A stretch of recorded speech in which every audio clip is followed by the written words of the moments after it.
Hey, want a cookie? Oh, I know you just ate, so you're craving something a little sweet.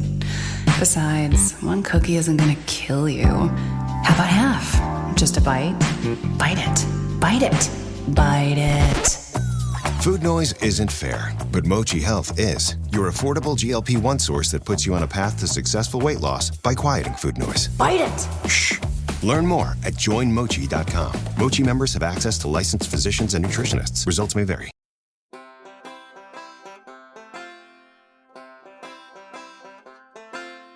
Why are there so many shows starring Muppets and dozens of movies too? They said they'd watch every one and they mean it. It's something that they've got to do. So now they pledge you a lifelong commitment. The Muppets, Matthew and Sam.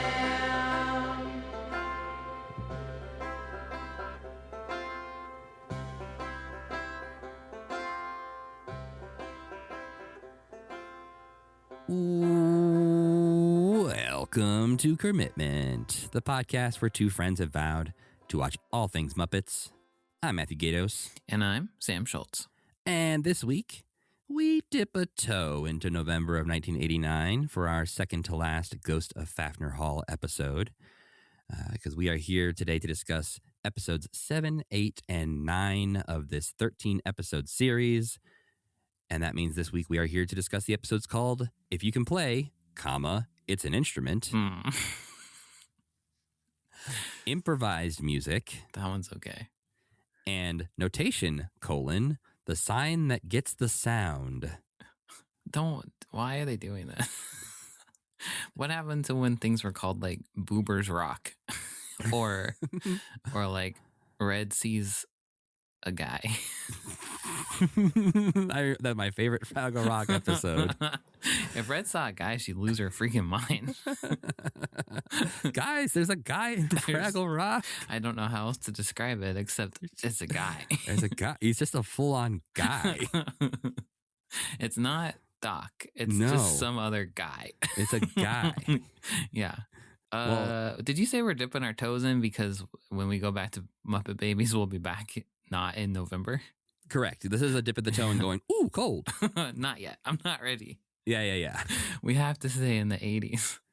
Yeah, this is a dip the toe and then quickly pull it out to be like, ooh, I'm not quite ready to dive into December yet. No, Like we got a long ways to go before December, so let's wait and hang here in October for a while. that's a disgusting thing to say.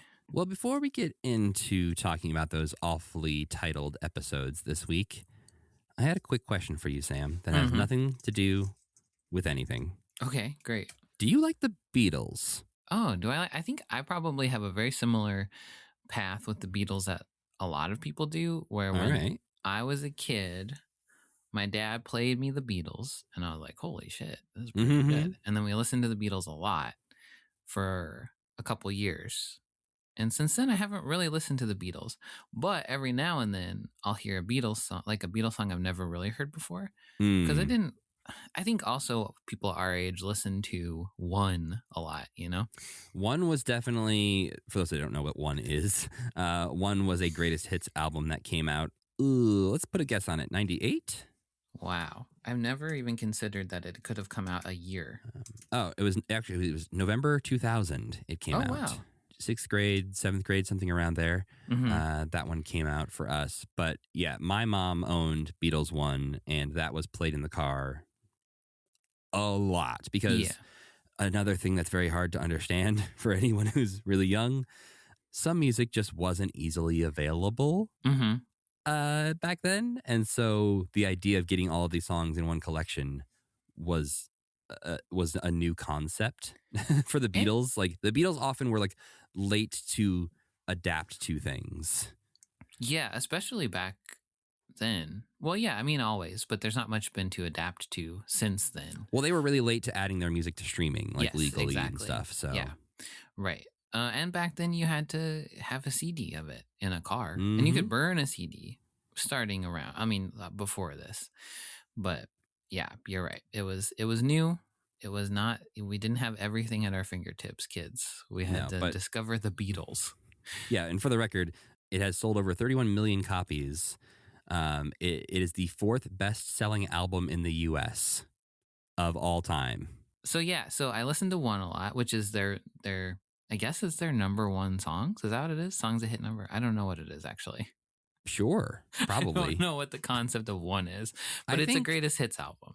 So, according to Wikipedia, Mhm. the album features virtually every number one single the band achieved in the United Kingdom or the United States from 1962 to 1970. Okay.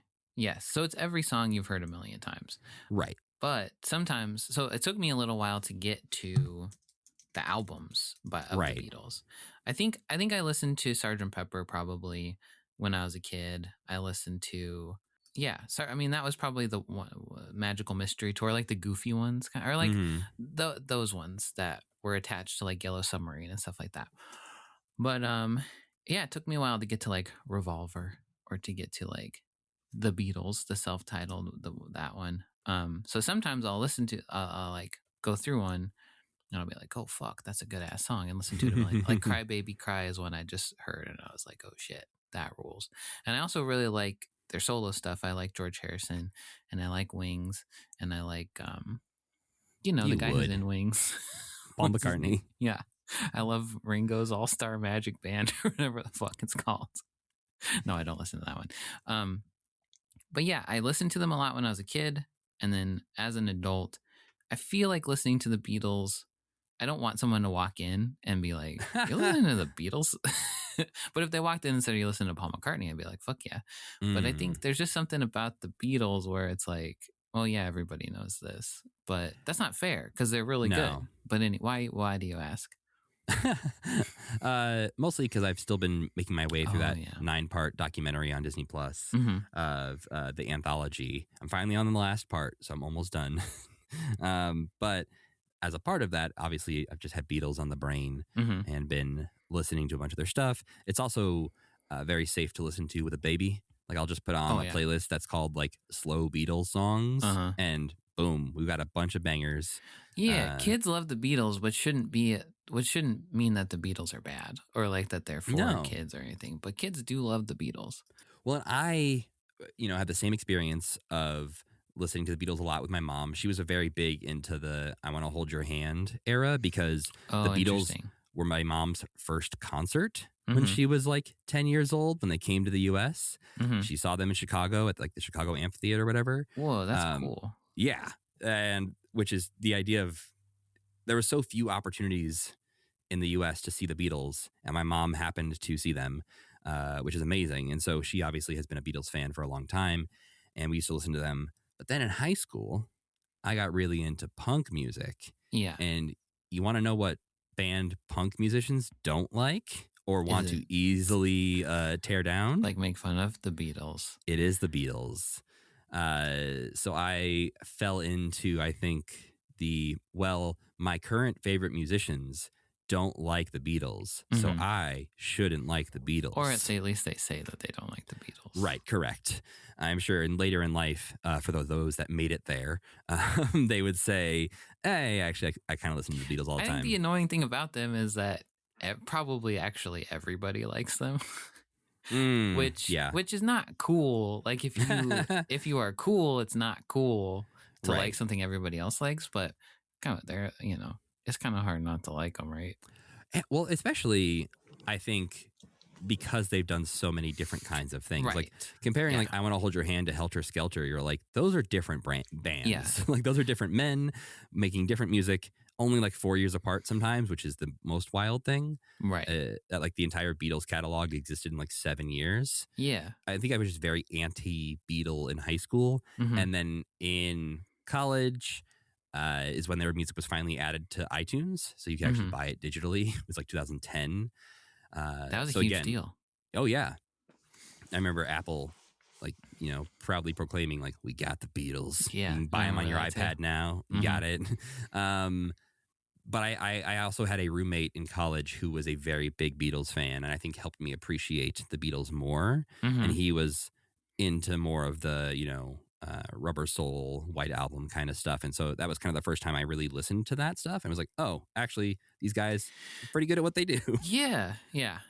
I think like But what you said, it is silly to say you hate them when you like. There's a Beatles song everybody in the world likes because there's so many Right. different kinds of them. Is right. Well, and I think the other reason this is on my mind is as I've been watching through this anthology series, I'm realizing that I actually don't know a lot of any of their solo work after the Beatles. And they all did so much solo work after the Beatles. I mean, Paul and Ringo are still doing it. And I, as we've discussed on these Ghost of Faffner Hall episodes, not the biggest fan of 80s music typically. And so what I've heard of Wings and some 80s Paul McCartney drives me out of my mind.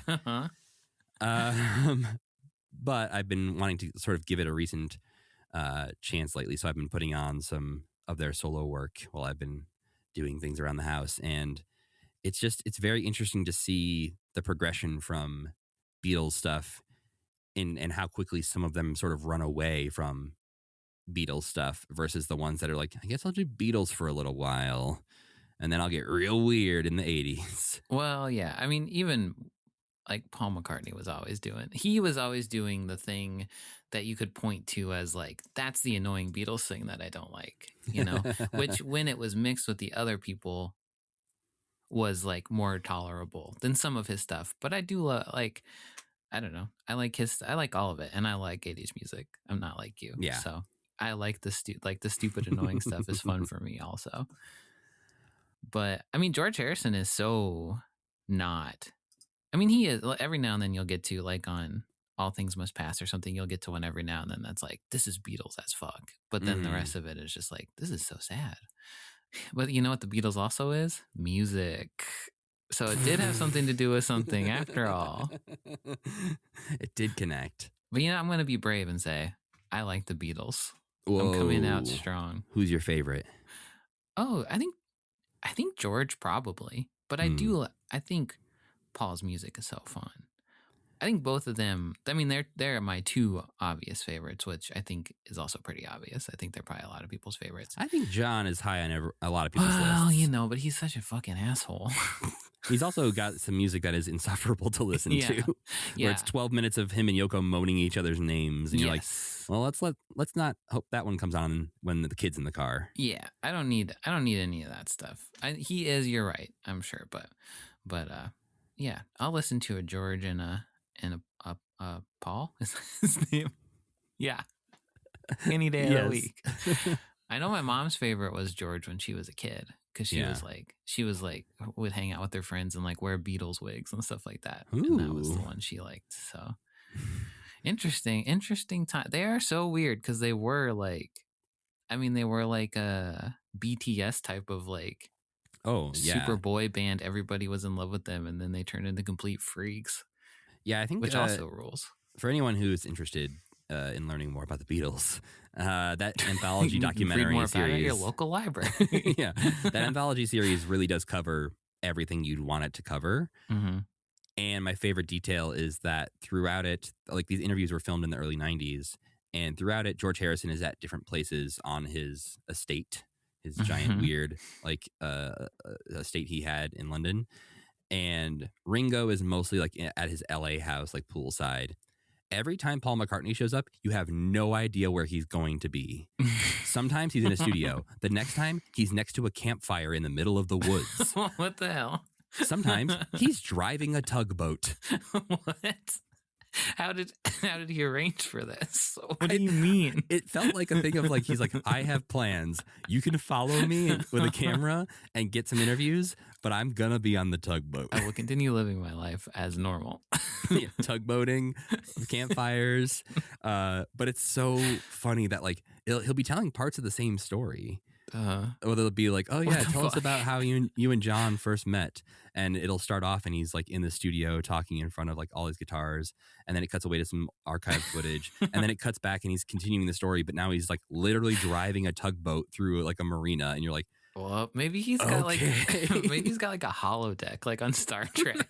He's just like, put me on the tugboat. Yeah, that's amazing. Yeah, I gotta watch that. I really liked the the behind the scenes thing that they did. Yeah. No, the Get Back is definitely a different kind of deep dive. But this is a more like broadly interesting and is sort of if you don't want to take the 25 hours to read a biography, like a full rundown of the Beatles, this is the best like watching, I think, experience you can have of learning more about the Beatles. And they're not filtering themselves in their interviews. Like there's plenty of times where when John Lennon put out his first album with Yoko Ono, and the cover is them naked. Right. Ringo was talking about when John was like, "Hey, what do you think?" And Ringo's like, "I had to find something on the cover to compliment, so I didn't just say, well, he's got his dick out." Yeah, I mean, there's some guys. Yeah. If you made a naked album, Yeah. I would feel the same way. We're just some guys too. Just some guys. Someday when they make a documentary about us, Commitment anthology. yeah, and we will have started our own solo projects.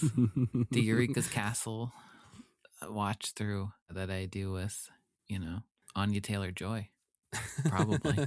She probably loves that show. She might be too young. Oh no. Oh Christ. I forgot people were younger than me. She's 29. That sucks, doesn't it? Yeah, there's no way she remembers Eureka's Castle. But I do have one last thing for you, Sam, before we dive into Faffner Hall today. This is something also from the mid-'60s, like the Beatles, and is something that maybe I've read quotes from before on this show. I honestly don't remember, but if I didn't, it's too good not to share. Basically, I was looking through New York Times archive stuff for Muppet things to see if there was any write-ups about Faffner Hall. And in the process of that, I came across what I think is the very first mention of the word Muppet in the New York Times. And it's from April 5th, 1964, which would have been near the end of season 1 of The Jimmy Dean Show. Wow, okay. And so, I don't think I've shared this before, but apologies if I had. But I think it's worth hearing twice. So this article is called "Woofing with a Rag Dog." Oh, this doesn't sound familiar to me, but okay. Some of the quotes sounded familiar to me, but maybe it's just like in my dreams I hear these words. I'm not going to read the entire thing, but I will read a lot of it because almost every line of it is fantastic. Okay. So this is by a guy named George Miller, not the Happy Feet Mad Max man. Okay. Are you sure? I mean, I don't know. That guy does a lot of stuff, but I don't think so. I interviewed a rag dog the other day. The furry bit of show business fantasy goes by the name of Rolf. He is a bundle of foam rubber, artificial fur, and some of the most interesting tomfoolery to be seen around the American Broadcasting Company. Rolf, the Muppet, has woofed his way to fame for himself and fortune for his creator, James Maury Henson, on The Jimmy Dean Show. James Maury Henson. He gets full named. Very interesting. Rolf's conquest of viewers has the network engaged in creating an image for this philosophizing dog. He's a person, says an executive on The Jimmy Dean Show. When he and Jimmy start talking on camera, Rolf is flesh and blood. I looked at Rolf, who at that moment was impaled on the deft hand of Mr. Henson. Ugh. Rolf's brown eyes seemed to sparkle. He is all head and ears, mostly, with 2 sets of dangling toes. What? Rolf has more than humanity. Aided by Mr. Henson, he's a champion of the cause to give the world to the dogs. In tones strangely similar to those of Henson, Rolf thrust a paw at me and woofed. Quote, "I was designed by Don Saleen as a prop for a dog food commercial, but let's forget about that. Everyone in show business has a past." That's very good. And the article wraps up saying, Rolf lives in a leather bag complete with zipper and handle. It is the same color as he is, brown. He sleeps in the raw. What? What were we supposed to learn from that? Rolf exists and he's Yes. naked in a bag. He's nude right now. Right now, he is nude and asleep. Mm-hmm. Wow. That's great. I mean, he was the best Muppet. He nailed it. They nailed it in one, basically. Yeah, the main part I skipped over was something we definitely have talked about in the show, where they were talking about how he got more fan mail than Jimmy Dean did at the time. And it's just a nice little profile on who's this weird dog on our TVs. Yeah, he's weird as hell. He's so weird. He's I like just love so some of ahead the- of his time and odd and of his time. And some of the word choices of like Rolf is flesh and blood. And Impaled. then at that moment, I didn't like he, impaled. he was impaled on the deft hand of Mr. Henson. I think that sounds nasty, and they shouldn't have said it. But I'll be using it in my erotic fan fiction. In this moment, I was impaled in the deft hand of Mr. Henson.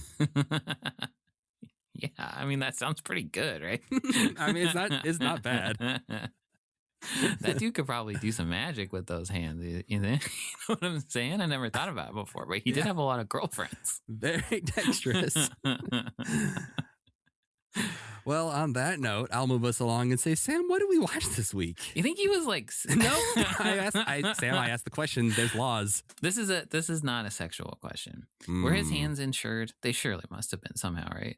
I don't know if that was a thing people. You think were he was doing. really worried about him ever, or you think he was like whatever?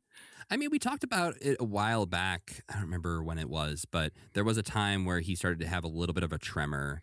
And couldn't keep his hands like up in the air quite as long as he was getting into his 50s. And it did seem to worry him a little bit. So I am sure that as, you know, if he would have had the chance to get older into his late 50s and 60s, he probably would have struggled a lot with what that meant for his career. I just feel like I can picture him like using a lathe or something and then being like, oh, what am I doing?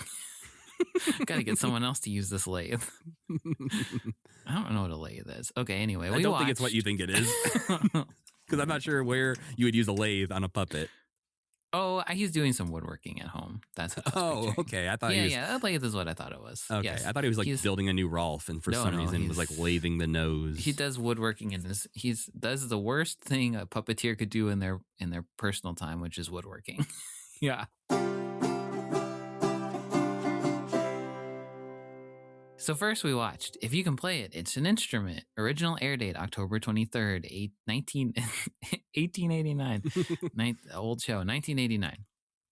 Riff and Mimi learn about a guy who broke the world record for playing the longest note on an oboe while on a tightrope. Perfect opportunity for Gonzo to show up in an episode, right? That would have been fun. But when Fugetta hears about this, she is distraught. The previous record holder was a cousin of hers, one record of many held by Faffners. But with this record broken, the Faffner family and Faffner Hall no longer hold any records at all. Even though there are no Faffners left besides Farkas to make a new music-related record, she wants the Hall itself to have some kind of legacy, so she implores Riff to come up with a way to break a record. Meanwhile, Farkas has struck up a deal with a scrap metal guy to turn Faffner Hall into a metal scrapyard. Farkas goes around stealing all the instruments that he can to smash in the scrap metal guy's smashing machine, which we don't really see. It's more implied, which surprisingly he succeeds in doing. So he smashes all the instruments up. Once they're all smashed together, Fugetta has an idea. She checks out the thing and discovers that the instruments aren't smashed so much as they're kind of fused together. So she gets Riff and Mimi to play this new super instrument, thus creating a new record for something. I don't know. Just being, I guess when you're weird enough, the record guy, they'll just make it up. The world record come by and say, you're being really weird. I'm going to write this down. Next, improvised music, air date October 30th, 1989. A film crew is coming to make a special about Faffner Hall, and Mimi is supposed to write a song to play for them. However, she can't get it just right. Riff says it's because everything she writes feels too written, but he isn't really helpful beyond saying that very mean thing. Farkas doesn't want a documentary made about the hall, so in an effort to ruin it, he sends Riff and Mimi to measure all 1,177 rooms in the hall in order to help him with plans for the amusement park that he wants to build inside of the hall called Farkas's Fabulous Funland. So he wants to distract them long enough that they can't finish their music, basically. As the pair do their measurements, they end up lost in a deep, obscure part of the hall filled with mysterious structures and haunting music. They try to find their way out by kind of mimicking the music that they're hearing ambiently in this labyrinth back to the labyrinth. Very hard to explain exactly what's going on here, but as they're mimicking the music back, all the doors and the windows around them shut and prevent them from leaving. Eventually, they find Lady Smith Black Mambazo and an entire jazz orchestra down in this maze who teach them how to improvise and tell them that it is their only way out. So Riff and Mimi try improvising instead of playing the music back to the doors and stuff that are playing it, and it works, and the doors open and the walls open and they find their way out, but they don't have time to finish their composition for the TV show. No matter, though, they know now how to improvise, so they do it, and the director of the documentary loves what they play, and the day is saved. Finally, we watched Notation, The Sign That Gets the Sound, air date November 6, 1989. Improvisation is great and all, but sometimes you gotta write music down. That's what the wild impresario learns when he stumbles upon a tune good enough to win the Music Foundation's big competition, which is to be held imminently at Faffner Hall. As the wild impresario searches for a way to write down his music, Farkas chases him around, trying to make him forget the tune because he's a nasty man who wants Faffner Hall to be embarrassed. Another problem is that wild impresario's composition is so unique that he can't really capture it with just one notation system. Luckily, he meets several musicians who teach him lots of different ways to do notation, and between them all, wild impresario gets his vision down and teaches it to his friends. And guess what? They win the big songwriting competition. And that's it. Sounds like you're wrapping up an episode of Happy Days. These episodes were hard to describe once I got into it. Yeah, the show is infuriating sometimes. I think by the end of it, so I did like the one where they're stuck in the maze. And I did kind of like the one about notation because that one makes a token effort at least to teach you something. Actually goes a long way to teach you something and teach you like there's different ways to write stuff down. You don't have to, you can do things in the way that works for your creative style. Yeah. But I think the worst part of it all is all the main characters. They suck and they change who they are every episode. Like sometimes Riff is like kind of a uptight Dick? snob. Yeah, he's a dick. And sometimes he's like totally naive and like Wembley like, and it happens in the same episode in this. Like he starts off a gobo dick, and then by the end he's like a Wembley idiot. And they all kind of do this. Like Fujetta last few episodes, she was like, I don't really know music that well. I don't really know how to sing. And then she's teaching Wild Impresario how to like do notation with singing. And teaching a bunch of babies. Who let her have babies? First of all, where did these babies come from? Great question. But well, I mean, I suppose they're probably, who's the guy who has the baby band? Bobby Benson. Yeah, they're probably his babies, and they're probably better off with a ghost than they are with, like a chain. This is where he's been training babies because like babies grow up at some point and they can't be in your baby band if they grow up. Yeah. So you got to get new babies. But they grow up. Ideally, that's what's happening. He's just coming back every now and then saying, I need more babies. Yeah. Where do those babies go? I let them go. Don't worry about it. Yeah. They go into the woods. Babies. Yeah. You know babies. Sometimes they just wander off.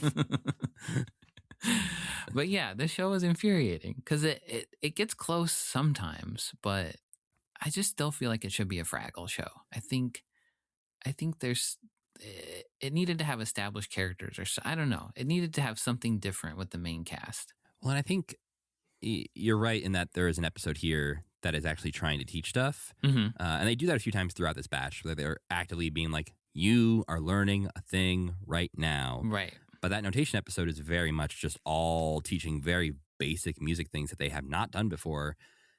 But the problem is when you have the wild impresario be the person who doesn't know anything about music suddenly. Yeah, what fucking good is he if he doesn't know how to write music? And doesn't even know what a chord is, it seems. Like that, I don't know, like that whole episode was just really annoying because I felt like they just, for convenience sake, dumbed down the wild impresario so that we could teach him things instead of like, bringing a new character into the hall or something like that. The wild impresario's nephew is visiting and he needs to teach him about all these music things. Well, I guess, okay, so I didn't really know what an impresario was until I just looked it up right this second. A person who organizes and often finances concerts, plays, or operas. Mm-hmm. So I feel like the people writing this show also don't know what an impresario is because he does do that, but he is more posed as a person who is writing these things. Right? Or am I wrong about that? I mean, lately he seemed a lot more like the businessman. Like he's on the telephone a lot. He's in the office. Impresario. And he is trying to make stuff happen. He's the one who tried to be like, oh, we can take advantage of this ghost music thing. We can definitely make some money here. But I have never once thought that he was just supposed to be just the businessman who doesn't know anything about music. And maybe that's because in the first couple episodes he was composing music. Well, and in this, think he's it was. composing music. And in this, they're all counting on him to compose music. He played in a band as a kid, as a youth. Yeah, he was in a gang that made music, and he dated Joni Mitchell, which I will talk about later because it's very important to this episode. Okay. There's no way this man is confused by the concept of a guitar chord. So, we'll get there. That's the last episode of this batch. I also did want to mention, though, during this time period, in October of 1989, there was a movie released in the U.S. called The Bear. This was also released other places under the French name of Lours. That's like L, O-U-R-S. I did not make us watch this, but it is a Creature Shop movie. Oh, this is the bear one. Okay. The bear one called The Bear. Yes. Unsurprisingly, this is the bear one, Sam. Okay, leave me alone. Well, if you're in our Discord, you've seen Matt grapple with making us watch this or not. And I was more laughing that it took you that long to realize that the one that I said was called The Bear was the Bear movie. I know. So yes, this is a Creature Shop film. I guess the Jim Henson Creature Shop was hired to build a couple of animatronic bears for this because it's a story of an orphaned grizzly bear who befriends a large adult male Kodiak bear. And two bears friends. Yeah. The little bear cub's mom dies. And so a big dude bear is like, don't worry, kid, I got you. And then there's two trophy hunters who are trying to pursue them and hunt them. Okay. There's some dialogue, but it's largely dialogue free. It's footage of real bears for 99% of this. They were like trained bears, not just wild bears. But I can find very little information about what exactly the Jim Henson Creature Shop contributed to this. It just says animatronic bears for some scenes. This movie is in full on YouTube, and I've skimmed through it multiple times. I have not watched it in full.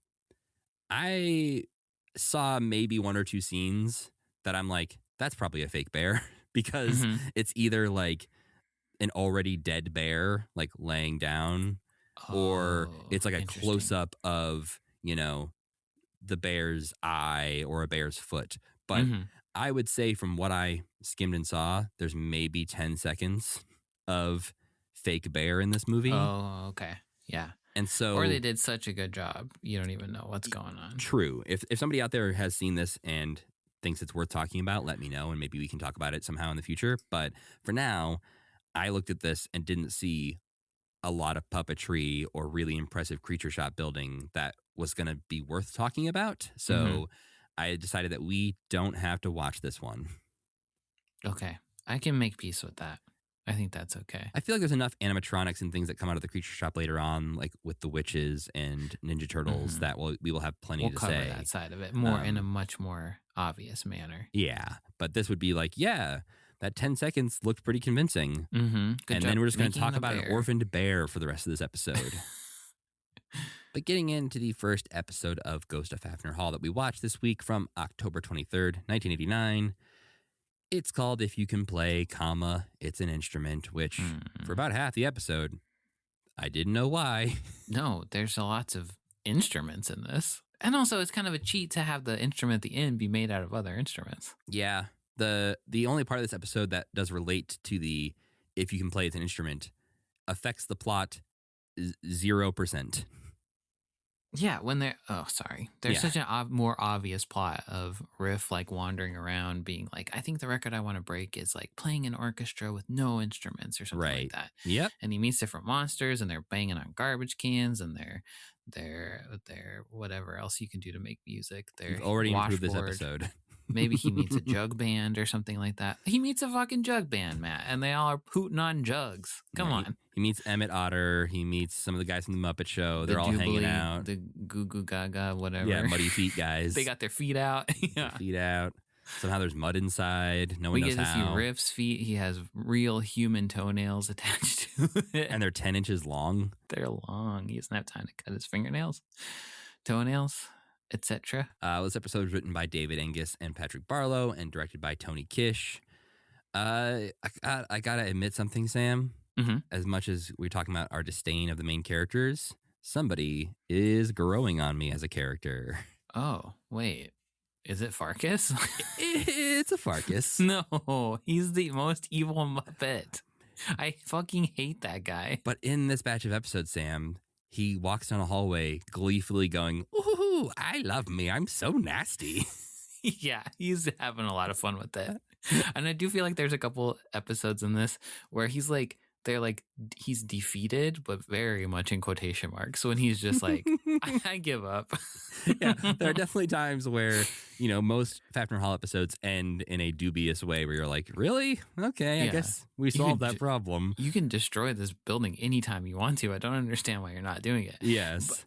But also, I think if this ends with him being like, guys, I've loved music for like several episodes now, and I've just been trying to hide it.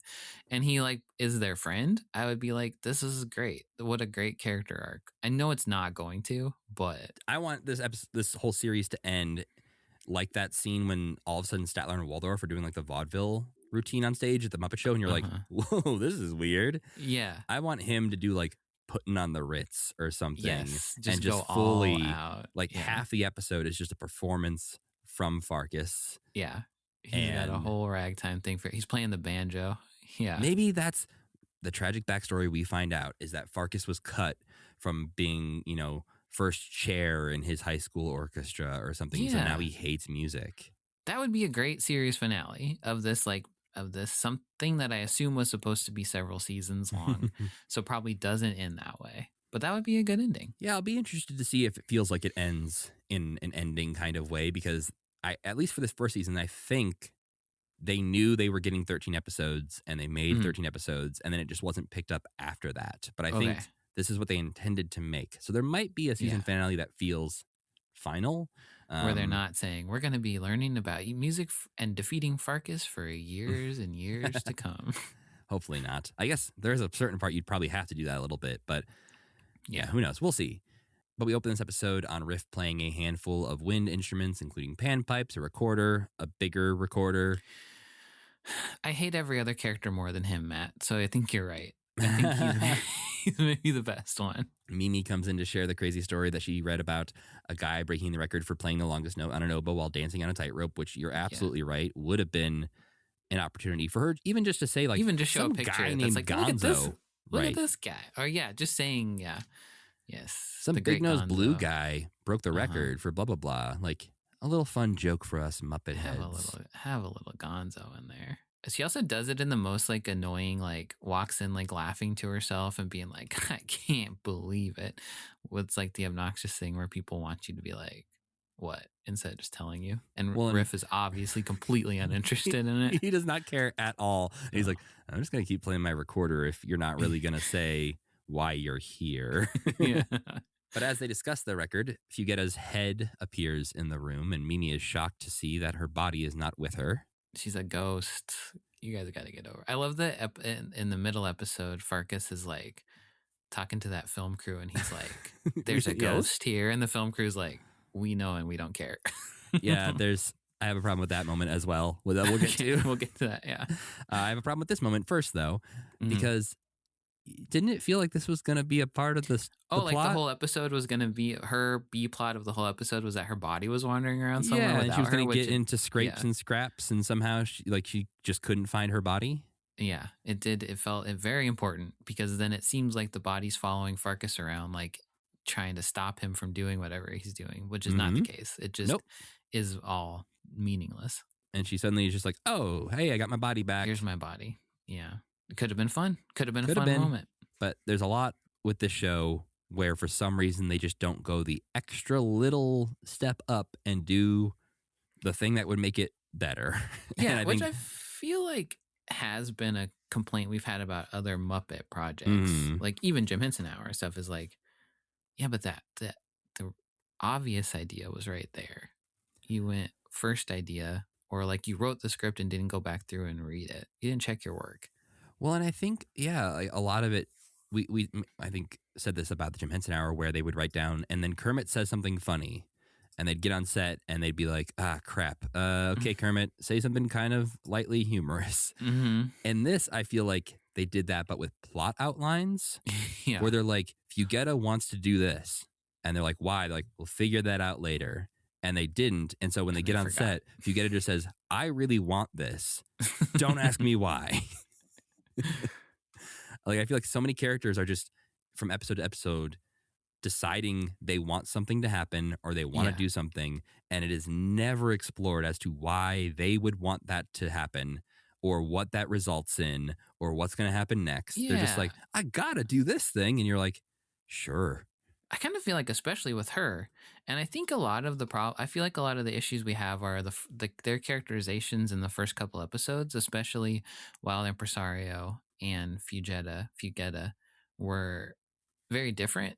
And now Fugetta feels very like anxious, I guess, or like worried Yeah. about everything. But in the first few, she was kind of just like, music rules. What else would I'm dead. I'm floating around here.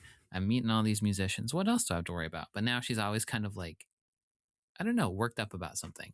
One something we have not discussed previously are the lyrics to this theme song, which I think set up a weird world as well, which is not I was reflected. thinking about this too. Yeah. So lyrics are sound and music everywhere, Peru to Senegal. I've hummed it, drummed it, done it. I'm the ghost of Faffner Hall. Music high, music low, hoedown or a ball. With me around, sounds abound, the ghost of Faffner Hall. Music for a tuba, a drum, a voice, a bell. Come, my dears, and bring your ears, and you can play as well. Sound and music everywhere, fulfill and thrill us all. With me around, sounds abound, the ghost of Faffner Hall. Yes. This, I think, is when she's a teacher to the babies. Yes. This is the character singing that song. Somebody who delights in music, who likes to make music, who likes to bring music to the world, and almost can't help herself but bring music to the world. Yeah. But we also have the Fugetta in this who is really obsessed with being on TV for some reason. Uh-huh. So And it has writer's block. Like has said, I don't know how to do music. I don't know how to sing. But then in other episodes knows perfectly well how to teach other people how to sing. yeah, And it seems like such an easy character to nail. But it's I don't know, maybe it's too much of her. titular Like, ghost. Like, yeah. you got to have some. I think that like it just highlights the problems with all the other characters that you couldn't nail down the one main character of the show and what she does consistently. Yeah. Yeah, maybe I know kind of what you're going to be complaining about when the TV producer's like, I don't care that there's a ghost. Because it is kind of like the TV show is like, I don't really care that there's a ghost. Well, and there's a moment 2 minutes beforehand where someone's like, oh no, we can't let them see the ghost. Yes, right. Yeah. So, okay. yeah. But in this one, Fugetta is shocked to hear that Cousin Fingal's oboe tightrope record has been broken and talks about how he set that record originally in 1853. Put it on your family tree. I did. Okay, great. Did the math. It's there. It makes sense. Nothing surprisingly. That is shocking. Yeah. Yeah. The Faffners have not broken any of the family math yet. I referenced, I think maybe the last episode that I referenced that maybe doing the math in the last episode we did about Faffner Hall because she says something like, oh, I wish I had never had a brother who had a son who had a son who had a son who had a Farkas. Mm-hmm. And that math exactly works out to who That's Farkas would be crazy. in relation to I guess her. British people don't fuck around with that kind of thing. Yeah. They're like, oh, I got 10 more generations I could tell you Yeah. about. Yeah. We also made a mistake last time being confused about Fugetta being the founder of Faffner Hall. Yeah. We were unsure if that was true. And thinking back on it, she definitely said that in the first batch of episodes. So the fact that we heard that again in the second batch should not have been weird to us. Yeah, that's true. That's true. Yeah. But yeah, she presumably died somewhere around 1889 if she's been dead for 100 years. That doesn't explain the opera singer thing from last episode. That is just kind of a outside of time problem. That opera man found himself out of time. Yes. But everything that they've portal. said, like when she actually lays out who a cousin is, an uncle or whatever, all that stuff so far has made sense. And Cousin Fingal, she could watch him break a record in 1953 because that would be, 36 years before her death. 1853. Yes, sorry. What did I say, 19? Yeah. Oh, well. She could have watched him then too. She's a ghost. Yeah. But no, if she watched him in 1853, it would have been like 36 years before her death. So Okay. yeah. Okay. I mean, even the Fraggles got that some of that stuff. I think sometimes they'd say stuff and we'd be like, that don't make any sense. Yes, absolutely. But Canadians don't care. British people care. I also read a fun quote this week. I was revisiting the Funny Boy biography of Richard Hunt this week to reread the section about Faffner Hall to see if there was any nuggets in there that I had forgotten about. And one is apparently because they were making this show around the same time as the Jim Henson Hour was being produced, Jocelyn Stevenson, who was like running the show in a lot of ways, and Jim were having a conversation about the shows. And Jim was like, how do you guys get all these great guest stars? We're having a lot of trouble getting guest stars for the Jim Henson Hour. And Jocelyn Stevenson said, Jim, our show is about something.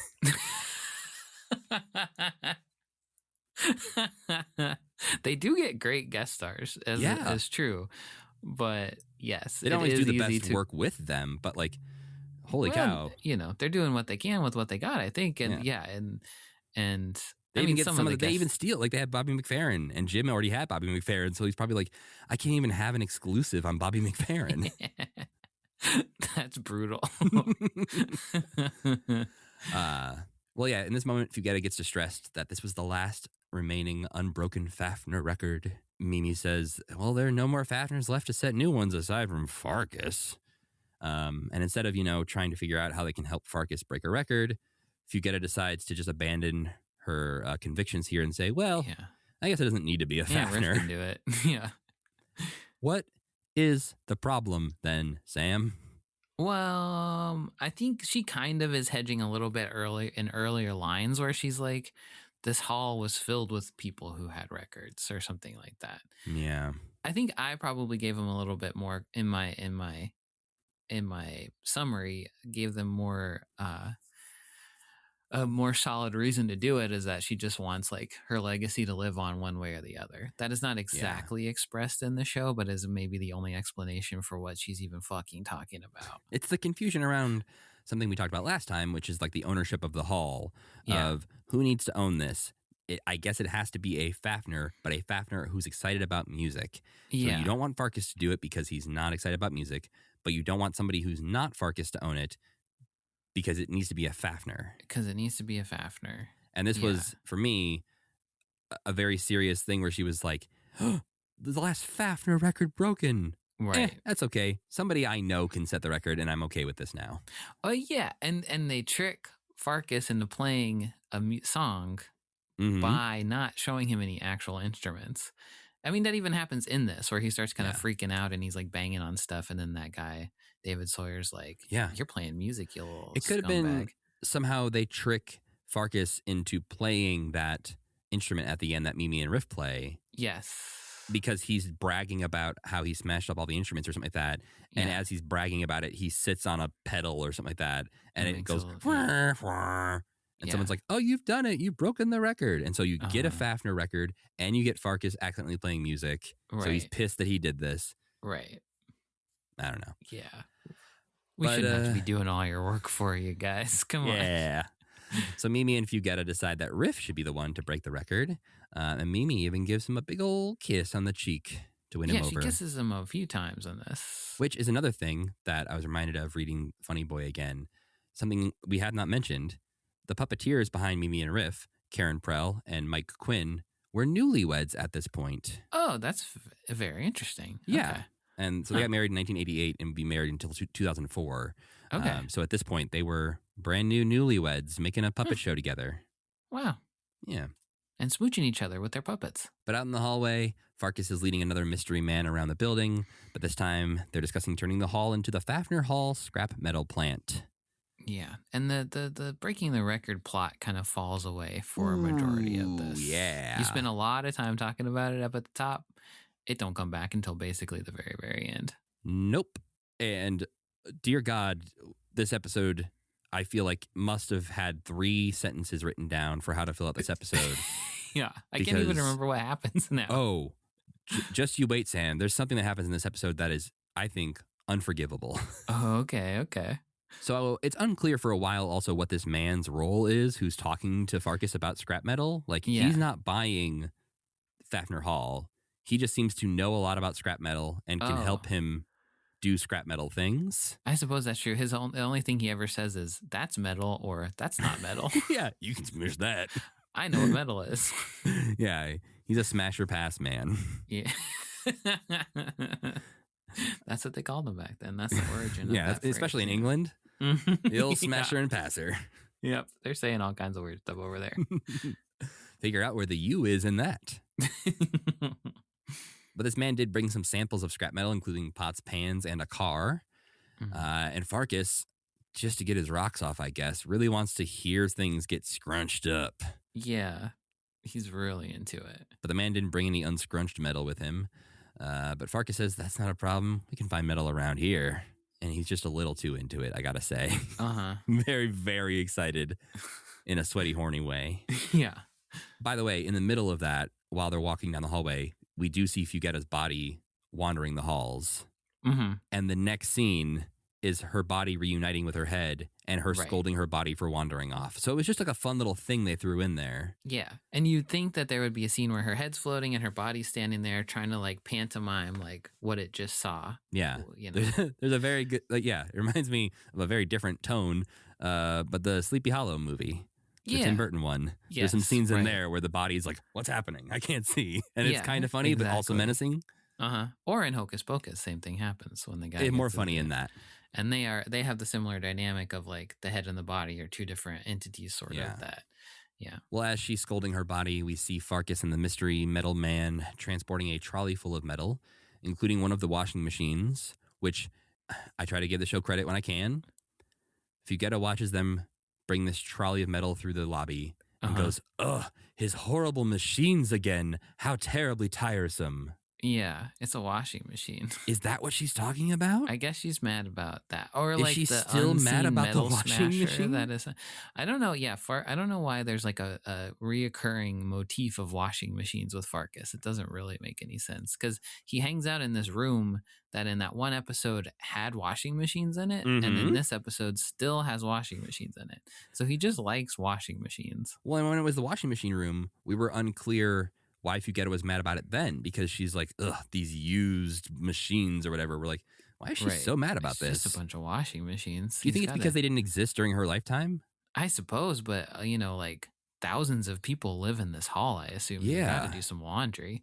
But even like, because she's not saying that damn washing machine or whatever, she just says, oh, his horrible machines again. Yeah. As if what we should know about Farkas is that he's really into machines. Yeah, he wanted to turn it into a cash machine. What are those called? A cash register. Yeah. Thing in one episode. Otherwise, he's just wanted to blow it up and destroy it in various ways. Right. I don't know. Inconsistent.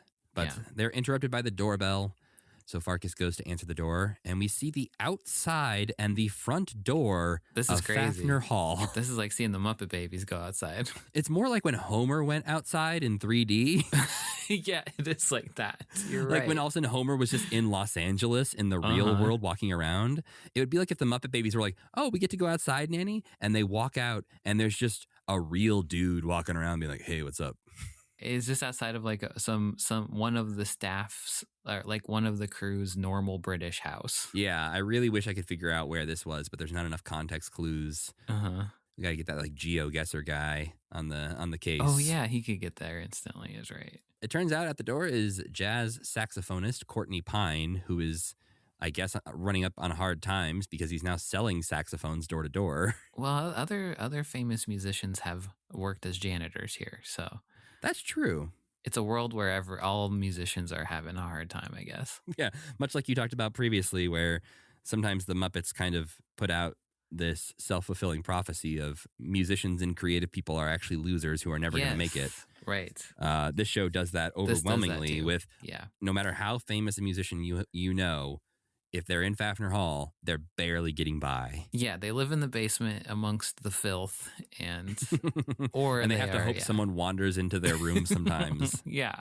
Well, Farkas goes into a bit of a fit, laughing maniacally. Courtney Pine decides this is the moment I must teach our audience about saxophones, and teaches us more about music than we've ever learned in the entirety of this show combined. Yep, and saxophones also, I must say, they're a real instrument, so it doesn't really fit the theme of the episode. I was waiting for that. I was like, yes, Sam, did you just realize saxophones were real? They're from The Simpsons, right?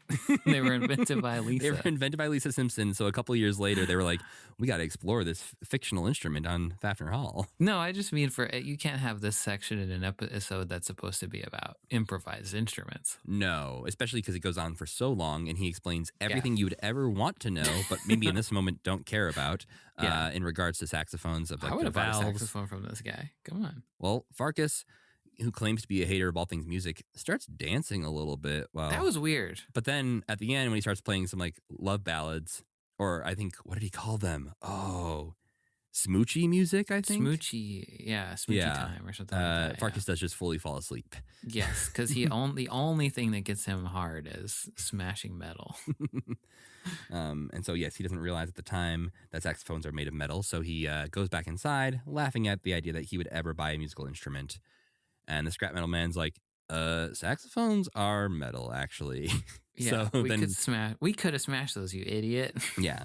So Farkas goes, crap, you're right. I need to grab saxophones. And he grabs a trumpet from a passing by mean mama who gets a voice here that feels very mean mama-ish. Yeah. Is that like a big mean car? I don't know. There are other Muppet monsters that have had voices like this, but I feel like in the past, Mean Mama has just been like, roar. Right. Mean Mama's been kind of just really scary. And then it looks like also Mean Mama is about to attack Farkas. Mm-hmm. And it just cuts away to Farkas and the metal man walking through the basement. Yeah, Mean Mama could easily kill. Yeah. I mean, I think she got pretty far on our Muppet death match. Yeah, I think we were often sort of comparing her to a Wookiee in as far as her strength and overall power. Yeah, and propensity for violence. Yeah, we've seen her eat multiple Muppets. So, yeah. Well, Farkas wanders into a new room that we haven't seen before that is extremely dusty, and all he can see is the potential scrap metal sitting around. And this is where I think Farkas started to grow on me a little bit because he's getting some very fun lines, and this episode in particular has some funny lines that made me laugh. Okay. He bumps into something and he's like, lots of stupid metal poles sticking up for no reason and no use to anyone. Yeah. And then it's like, so how many stupid metal poles are there? He's great at math, I gotta say. He counts to 64 so fast. Really fast, yeah. But yes, he starts bumping into items in the room that start to make a little bit of music, though he doesn't realize it yet. Mm-hmm. And that's when David Sawyer shows up to let us and Farkas know that he built all of these giant instruments in the room, including the pinball composer and the rollophone. Yeah, pretty fun. I like that they keep a weird guy down there making like things you'd find in a science center. Well, and I couldn't find out a ton about David Sawyer, but at least as most recently as 2023, he was still at it and had an exhibit of his instruments in a museum in England. That doesn't surprise me. This seems like a guy who'd still be at it. Yeah, so I don't know if he's had like a long, successful career of it or if it's a fun hobby he does on the side or what. But David Sawyer, at least as of a few years ago, still making fun, weird instruments. There's a good Instagram video from the museum of him playing one of these. And he almost gets Farkas interested. Yeah, he's so close. Is so excited about potentially turning these things into scrap metal that he accidentally starts to play music on them. And almost sing like kind of a spoken word song about how horny he is for destroying all this stuff. And they even get a slightly, accidentally horny again where David Sawyer's like, oh, yes, would you like to play my boobongs? And Farkas runs out of the room yelling, I don't wish to know about your boobongs. Yeah, David Sawyer has him dead to rights, though. He's like, you're playing music. You're touching my boobong, guy. Well, back with Mimi, Riff, and Fugetta, we see Riff seemingly trying to break the record for most instruments ever played at the same time. This is where they, after just having a scene that is most explicitly, if you can play, it's an instrument, they try to shoehorn it in here where Mimi's trying to bring like a telephone and something else over to him that are not classically instruments. Uh-huh. And Fugetta's like, you can't play those. Those aren't musical instruments. And Mimi's like, if you can play it, it's an instrument. Okay. Good Mimi impression. Yeah, I decided to do it halfway through the sentence is the problem. But then Farkas decides to confront the wild impresario, who again we have not seen until this moment in the episode. And it tells the wild impresario that he's looking for some music. This is a fun Farkas scene too. It leads to the most wild decision that the creative team behind this show has made in a while, Sam. Okay.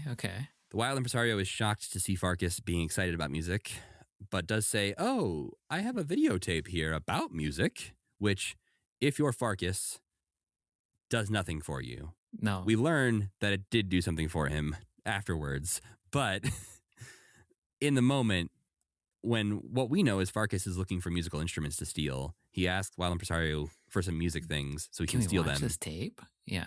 And then he's like, "Want to watch a videotape?" He's like, "Yes!" You're like, okay. So then what we get, Sam, is a 6-minute long segment of a videotape of the Scottish Chamber Orchestra. Yeah. You didn't like this? That is a quarter of this episode. There's a lot of it. But I thought this was kind of cool. I didn't mind it if it's part of Sesame Street or a Sure. different show, but in a show that already struggles to wrap up its plots neatly or explain motivations behind characters' choices, to give a quarter of the episode over to people that aren't really teaching us a lot, but are just having some fun. It doesn't tie into the theme of the episode in any capacity because they are all indeed playing instruments and teaching it. We've learned so much about instruments in this episode about how anything can be an instrument. Uh-huh. And also been told by Fugetta that you actually can't play anything like an instrument. No. They fucked up. But this is the Scottish Chamber Orchestra, who are loving being on videotape. They're fun. I like them. Evelyn Glennie, who's the percussionist here, who I'm sure Sam has a crush on. Yeah, I looked up a little bit about her. I knew it. She will also appear on Sesame Street 12 years after this. I did indeed have a crush on her. I loved her sweater. It was great. I looked at this and I was like, this is Sam's kind of 80s lady. Yeah. And when she goes crazy on all those percussion instruments, I was like, well, okay. You come bang some sticks on me, lady. you can play my boom bong. Evelyn Glennie, by the way, has a podcast. Oh, wow. Called the Evelyn Glennie Podcast. Oh, in which great she name invites for it. popular personalities from the world of music, sports, television, and academia to discuss their idea of listening and interpretation of sound. Yeah, we will see her again in forever. We'll probably forget that we even had this conversation when she's on Sesame Street in 12 years after this. Oh, wow. Okay. Also worth noting, Peter Franks, or at least worth noting is maybe a strong. I found this interesting. Okay, tell me. Peter Franks, who is in this orchestra, is still the principal trumpet player in the Scottish Chamber Orchestra. Whoa, is this the guy that they're like, hey, dummy, wake up, and they whack him on the head with the... Maybe. Okay. I think so. I don't The guy remember plays which the one that is. trumpet. Yeah, if he's playing the trumpet, that's the guy. Wow, he's still there, huh? Yeah, still there. You know why? Because other countries value the arts. Yeah. And Because you these people can are making make- a living because the government decides to pay them to make music. yeah, they say, oh, we have a guy who's the best trumpet player in the country. We should let him play trumpet. Here's healthcare. That's just a bonus. We just throw that in. We need an episode about that. It's like, why is it so hard? Why are all these famous musicians not American? Well, at the end of the videotape, we learn why Farkas was so excited about it, because he knew it would distract the Wild Impresario, Mean Mama, and Tootie, who's here now, Yeah. enough so that Farkas could steal every metal thing in the surrounding area. I really liked that.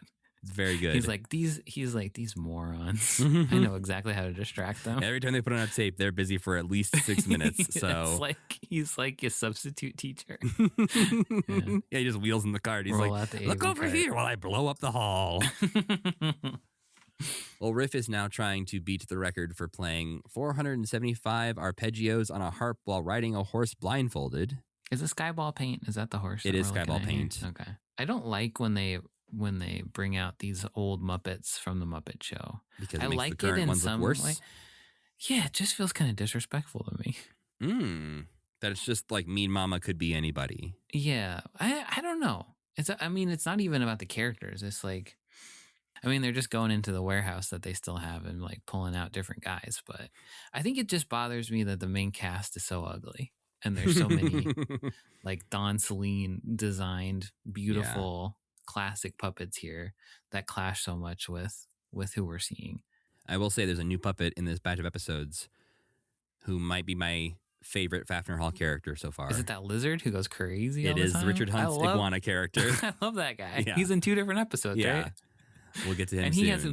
he has more consistent characterization than a lot of our main cast. I yell and flail my arms because I'm a very weirdly built puppet Yeah. who can't put his arms down. Yeah, I was made for like a very specific scene where I was crawling on a branch or something probably, and now I had to do this. In this moment, the world record plot becomes even more annoying because Mimi goes, "Oh, actually, Adelaide Tubley broke Felix Fafner's record for this in 1894," and so that makes them just go, "Well, moving on." Yeah, they can still break the record again. That's how records work. That was very confusing to me. Of like, why does that stop them from doing what they're doing? The other thing that would stop them was if they said, "Oh, a Fafner still holds this record," and then they would say, "I guess we don't have to do this." Yeah. Well, at this point, Wild Impresario lets Fugetta know that Farkas has been stealing all the metal in the hall. And I looked at this moment, Sam, and you got to remember, we have no resolution on this world record thing, no idea where it's going. Farkas just stole all the metal in the hall, and there are 3 minutes left in this episode. They got to really bust their asses getting to the end here. And they do so by busting all the instruments. I thought it was hilarious that he was successful in destroying everything. And yeah, it was great. He comes in with a pile of scrunch instruments and is like, ha ha ha, I did it. And then I think I said this already, but he reminds me of Robotnik, like the kind of things he tries to do. Like originally in the Sonic comics, Robotnik was trying to destroy fun specifically, and just like the way that he relishes things, I feel like is so fun, mad scientisty. But yeah, like rolling in all the smash up instruments and being like, ha ha ha, it's very good. I like him too. You're right. He's also we needed an evil Muppet the whole time. He reminds me just enough of the bowler hat guy from Meet the Robinsons that I love that movie, and he is. I've never seen it. Should I watch that movie? Sam, people talk about the bowler hat guy a lot. I think Meet the Robinsons is a sleeper hit where you do not expect that movie to be as good as it is. Okay, I'll check it out. It is very, very funny. Again, I haven't watched it probably in a decade, but I do think it holds up. Okay, maybe I'll try to watch it tonight. Even. Yeah, if not just for bowler hat guy, because he does have a lot of Farkas energy, and don't read too much about the movie because there are some spoilers. That's what, yeah, okay. I've seen that before too. I don't know what the spoilers are, but I've also seen and have specifically not looked into it. But he's also sort of like inept in ways of like he has very grand plans, but is not always great at pulling them off. Except this time, where he successfully pulls it off. Correct. But Fugetta is like, haha, being a ghost does have its advantages. And so she flies into the pile of instruments and determines, hey, they're not entirely scrunched. Great resolution for your episode, idiots. Yes. The better part of this is that while Fugetta and our main characters do nothing, the other creatures take it into their own hands and lock Farkas and the scrap metal man inside a pile of scrap metal, potentially, I guess, leaving them to their deaths. I don't really know how they do that either. Their heads are just kind of sitting on top. I'm not quite sure what did they smash them in the smashing machine? Or Mean Mama is strong enough to like smash metal just, around like, them. Fold it back around them, yeah. But the men give in and promise that they'll replace all the instruments they crushed and even the tin soldiers that he stole from the Wild Impresario. And I guess he just does it. Why would he do it? Why wouldn't he get out of there and then just be like, fuck you, I'm not doing it? Well, and it gets worse because back in the main hall when Mimi and Riff are setting the record, which they say is for playing the crushed orchestra, they don't say the first crushed orchestra or the best or the most. That record has been sitting there unfulfilled. That was just one of the records they wrote and have been waiting. Oh yeah, you set the record for eating an apple. It's like, what do you mean? It's like, oh, no one's ever thought to write it down. Yeah. The first guy who ate an apple did set the record for eating an apple. And somebody has eaten an apple faster than anyone else. But this isn't about speed. Kind of this is just the fact that you did it. That's true. But this is in this moment, Farkas sees this happen and then just decides to scrap the whole idea of the scrap metal plant. Why? Who knows? Doesn't matter. He just gives up. He's just sick of their shit. His heart and soul wasn't even in this plan anyway. He just wanted to scrunch some metal, and he did it, and now he's happy. He just wanted to get off to the sounds of metal. Yeah. And I don't even know if it was a money-making scheme for him this time. They should get him a job at a recycling plant, and then he would be a happy man. Or just buy him a weird sound effect record. I know I've said this about other episodes, but I think this is tied for last. I think there's a lot of episodes that are tied for last of my least favorite episodes of the show. Getting bumped down to the bottom of the list every new episode. in my head, there's like a list of ones that are good that you could watch, and it's like the first episode, the second episode. I think the one where she's teaching babies is a pretty good one too. But then every other episode is just like, there's maybe like 4 episodes of this show that are like, all right, that was great. And then the rest of them just complete trash. And this one ranks as complete trash, I would say. Yeah, I don't disagree. I think this one is one of the more inconsistent ones as far as trying to teach us something, but Yeah. not teaching us the right lessons and not even letting that lesson be a part of the like what solves the problem, really. Right. It just kind of accidentally all comes together. The main cast does nothing aside from at the end decide to play the pile of scrap metal. I mean, I think that's usually the problem, is that the main cast does nothing. Like Right. the best part of this episode was the 6 minutes of Scottish Chamber Orchestra and the part where Courtney Pine is selling saxophones. Yeah. Like those were good parts where we're learning about an instrument. And then the rest of it is just like, why am I looking at any of these guys? Well, it's time for the October 30th Spooky Ghost Show. But instead, they did not actually make a Halloween episode. Apparently, they just made an episode about improvised music. A Halloween episode of the show would be great, too. Yeah. There's got a so whole many ghost. spooky sounds. Get the saw out that goes, get a, what's the thing that you put your hands in and it makes the crazy sounds? Puppets? Has like a, no. Theremin. No, you fool. A theremin, yes. All kinds of spooky ghost sounds. Yeah, that would be good. And actually probably a really good episode of this. But instead you get an episode where somebody is actively like, ghost, what's the big deal? Which is kind of the opposite of a Halloween episode. It's kind of true. Ghosts are boring. Well, this was written by Jocelyn Stevenson and Patrick Barlow and directed by Tony Kish. Mimi and Riff open up this episode playing a delightful tune on the piano and saxophone. But Yeah, Mimi, I liked it. This is one of those moments where you're... Oh, right. I liked it. And then Riff says, this fucking sucks. Yeah. Well, and Mimi is like, something's not quite right. And Riff's like, well, everything you write sounds written. Awful thing to say. He's like a the kind dick. of thing you remember for the rest of your life. Yeah. Like if you were working on some art and someone was like, yeah, that looks, looks drawn. Like everything you draw looks pretty drawn. Like, well, I mean, I know exactly what he's saying. Like, yeah, I know exactly what he's saying. yeah. And it's such a mean thing to say, especially with no, like, you got to make a shit sandwich for people, You got to be like, well, what you're playing is beautiful. You kind of, like, you're a little too stuck in other people's work and, like, you're overthinking things a little bit. I think you need to loosen up. And there's ways to teach other lessons here that would be less heartbreaking for Mimi, where, there's the skill of learning how to play things that like a Mozart or a Beethoven have written and like becoming the best person who can play those things. The next episode, in fact, tells us Pretty much, yep. goes into that. Yeah. But also there's the idea of, everything you write sounds written. There's something where, Mimi could somehow overcome that of like, yes, I'm only using the same 4 chords everyone else uses, but I made a memorable or a song that everyone knows, or I made the best version using the very basic skill set. That's more inspiring, I think, to kids of like, oh yeah, no, you can learn the basics and still do a lot with them, as opposed to fuck the basics. You got to learn how to improvise. You have to learn how to create music, even if you're creating someone else's music at first. And then, yeah. Well, the reason Mimi is so worried is because a TV crew is about to be here any minute, and the Wild Imp promised them that they'd perform their new piece. Well, Fugetta is very excited about this TV crew coming, and now Mimi is stressed because they have to put on the finale, and she's really afraid of letting Fugetta and everyone else in Faffner Hall down.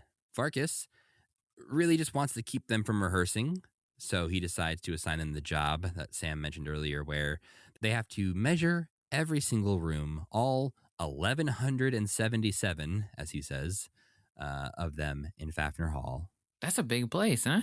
They can't let Farkas have a little bit of it to do whatever he wants to. Hey, he could offer that as well. He could get so far away from music. There seems to be plenty of dusty, dingy corners of this place that I'm sure he could kick out one band and have a room for himself. Yeah, and nobody would know. Just ask Fugetta what the worst band in Faffner Hall is, and then go kick them out. Well, this week, Farkas is planning to turn Faffner Hall into an extremely profitable indoor amusement park. And he needs to know where the roller coaster will go that he's going to call the Farkas Flip There are lots of amusement parks in England. Or not a lot, maybe a few. And there's like one famous one I can't think of the name of though, that is built on an old estate like this. And I think we were at Alton Towers. yeah, I think that's it. It's like Downton Abbey, except it has roller coasters all over it. Yeah. I wonder if that's what this is a reference Maybe. to.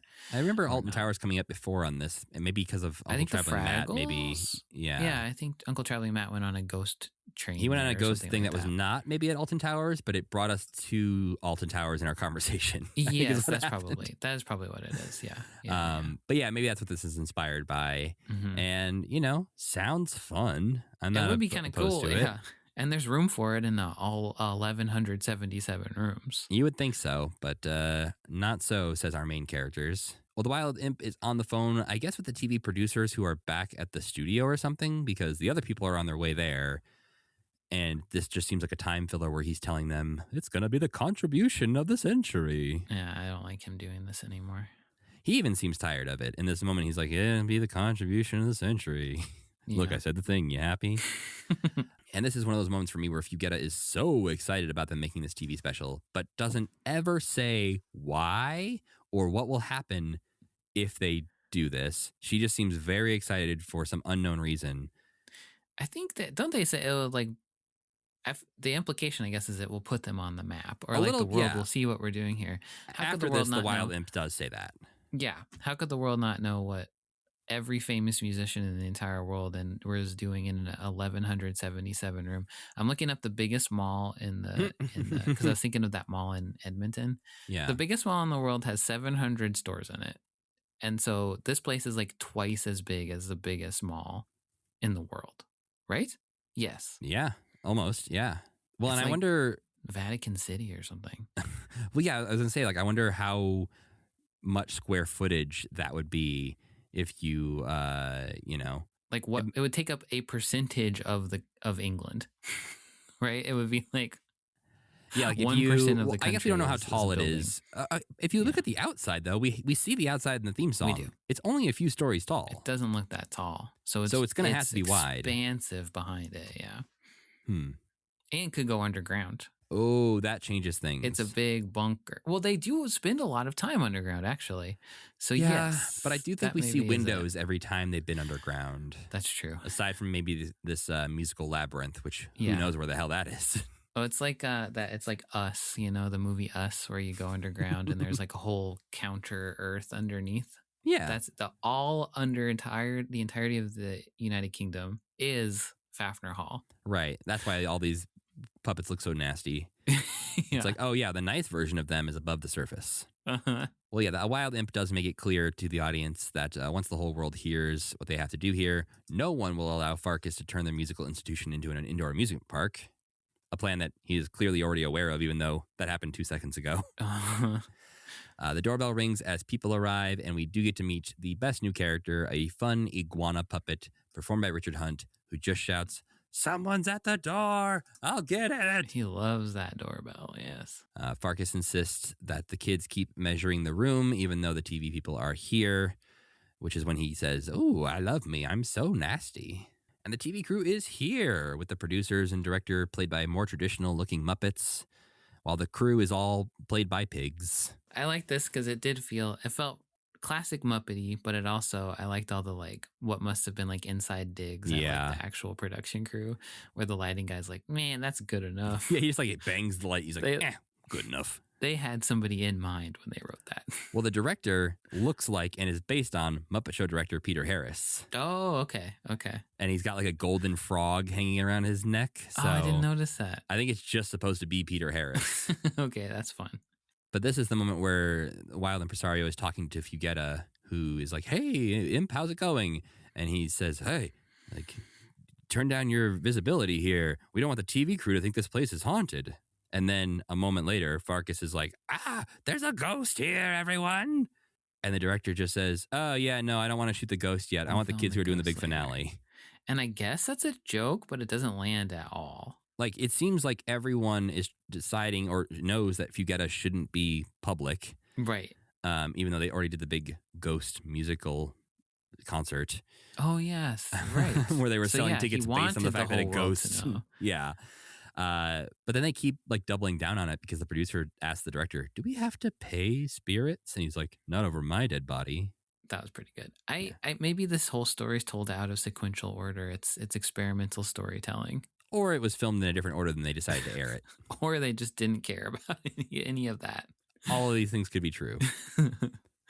Mimi and Riff find a room they've never been in before while they are measuring, and conveniently, there's a map in this room, which will be important for about 2 minutes. Yeah, until they say, this map, fuck this map. Yeah. It was a mistake that you even found this map. Because suddenly, from the shadows, comes Ladysmith Black Mambazo. Just keep them in the basement. And Riff, all these bands in the basement.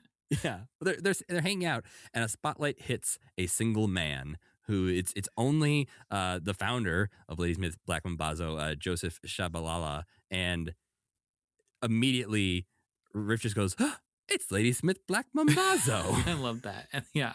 Has the world been wondering where we are? We've been trapped in this labyrinth forever.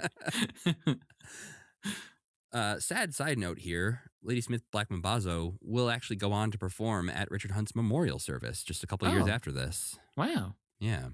But in this moment, they give us a fantastic performance that is just like a lot of musical numbers in this show. Really good. Doesn't matter to the show at all. And at the end of it, a mystical door opens up behind them. This is a very Fraggle Rock coded episode. Yeah. I like the concept that the deeper you get into this place, the like weirder and more like, I don't know, it's like powered magically by music deep down inside of it. I think is like, they don't quite get there, but is like a cool idea. When we joked that this wasn't a Halloween episode, and it's not, but that musical labyrinth is a little spooky. Yeah, it's creepy. It is, yeah. It's haunted house adjacent. But no, the little puzzles they are getting through feel very Fraggle-y. And like, there's the one episode that I believe our friend Sujith wrote from the original series where Gobo and Wembley have to get into the weird crystal-y cave or whatever it is. The blue Something thing. blue is in there. Yeah. I think that reminded me this reminded me of that with the different musical doors and wind chimes and things they had to get through. It's the Blue Rock. That's what it's called. Well, the Beast of Blue Rock. Damn, we could have figured that out, I guess, huh? Yeah, we were really close. Well, as they let them through the mystical door, they say, "Don't worry so much about getting where you are going. It is more important to enjoy the journey." Which I understand, but didn't really understand how that applied here because their job was to just measure every room in Faffner Hall. Oh, they know. They just know that she's having writer's block, you know? Yeah. But you're right. That's a really good point. Like, just enjoy the journey of measuring every room. Don't worry about finishing measuring every room. You don't need a map. Tell Paul Simon not to worry about us. We'll just be down here. They find the mystical door, which for some reason they decide, we don't need this map anymore that we found 30 seconds ago. Yeah, Lady said Black Mambazo told them to get rid of the map. Oh, they say follow your ears, follow your heart. Yeah. But they do immediately regret that decision and get lost. It is not, I mean, it's not a one-to-one to say you can make up music as you go and you don't need a map. Those two things are not. I also love the 2 times they leave helpful bands in this, they immediately fuck up. Oh, yeah. The one, yeah, right. They leave Ladysmith Black Mambazo and they're like, maybe we should have brought that map because I don't know where the hell we are. Yeah. They were just being polite when they were listening to the bands tell them what to do. Like, these guys are crazy. Yeah. Well, they find a squishy staircase that blocks them from climbing it and a stained glass door that also blocks them. Some fun puppet moments. Very with the fun. Staircase especially, yeah. Yeah, first time we see Mimi's legs, I think. As she tries to climb the stairs. And then they pop into a different room and they're like, well, there's nothing weird about this room. Which, of course, means another musical group appears from the shadows. This is the Gil Evans Orchestra, who are here to teach us that when you imitate, you never move. You just stay where you are. And I don't usually complain about the acting of the musicians, but oh boy. Well, what do you got to say here, Sam? Oh, well, all of them were terrible, I suppose, is the main thing I would have to say. I think is more surprising given that 2 of these men we have seen before on this podcast. We have? Because 2 of these men are in the Blues Brothers. That is, I should have said what my impulse was. Because I think they must have looked a little familiar to me. But who At who is least it? the main person I'm thinking of, which is Was Alan Donald Rubin. Duck Dunn one of them? No, he was not there, actually. There's a guy who okay. looks a lot like Donald Duck. Or Okay. There's a guy who looks like the guy you're thinking of is maybe Donald Duck Dunn, But I doesn't think it's actually actually look like Blue him, Lou. but is like the same kind of guy. Oh, but it's Blue Lou. There's a guy who looks like Blue Lou who's in this, but isn't Blue Lou. But who is in this band is Alan. Oh, that is who I was thinking. Matt, how did you know exactly what my brain was thinking? Because I was trying to figure out how many Blues Brothers guys were in this band, and that guy looked enough like Blue Lou because he had the long hair and the little wispy mustache, but I knew it wasn't him. But who is in this band is Alan Rubin, a.k.a. Mr. Fabulous from the Blues Brothers. Yeah. Okay. He's both the trumpet player, but he's also the maitre d' at the restaurant when they go and hang out with Pee-wee for a little bit. Right. But he's not the only one, because we also have Tom Bones Malone. Oh, yeah. Who is playing, I think, like a tuba or some weird sousaphone thing in this current orchestra. He's kind of the most boring looking guy in the Blues Brothers band. Yep. And in both this and Blues Brothers, he is one of the worst actors. That's too bad. Sorry, Tom Bones. It sounds like he's on his 24th take of a line. And they're like, everybody's mad at him. Just do better. That main guy who had the most lines, the handsome guy. Yeah, the handsome man. He sucked. He was good at playing his instrument. But I was watching the whole time, and I think he sucked because it was like, this is what I would be like if they were making me do this. Because he was like reacting to things all wrong. And the like, handsome man seemed like he should have were- been a star on his own. Like, he didn't need the guess Gil so. Evans Orchestra anymore. And he's not Gil Evans, but it No, does Gil seem like Gil he Evans is a very old man who died in 1988. Oh, he's not So- even there? No, he's not even in this group of people. I hope he's not there. He is, but he's off screen. But yeah, mostly they just repeat over and over. Different members of this band say, like, when you imitate, you never move. Man, You they stay just where you kept are. talking. Oh yeah, every single it's like the Queen movie where they all had to have the same amount of on-screen Oh. time and lines. Yes, especially Alan Rubin, Mr. Fabulous, because he comes in and says that line 10 seconds after another person had said it, and he leans in as if they're hearing it for the first time. Yes, yeah. They finish up the performance, and Mimi and Riff are like, crap, we're supposed to be doing something right now. And this band informs them that they should not worry because the Gil Evans Orchestra has this particular skill where they can tell the size of any room they play in just by the way the sound fills it. And guess they've what? already played in every single room in Faffner Hall. And they've written down all the measurements along the way because they knew this would be helpful. And I suppose there's a universe in which this is a very funny joke, but it's not. They just shouldn't have made this the plot of the episode. Well, again, our main characters do nothing. They stumble into a room and some guys go, "Don't worry, I've solved all of your issues in the most unbelievable way you can imagine." And then the band reminds them one last time that they shouldn't imitate, they should improvise instead, or else they'll turn to stone. I liked this piece of advice. I think was good. This is the kind.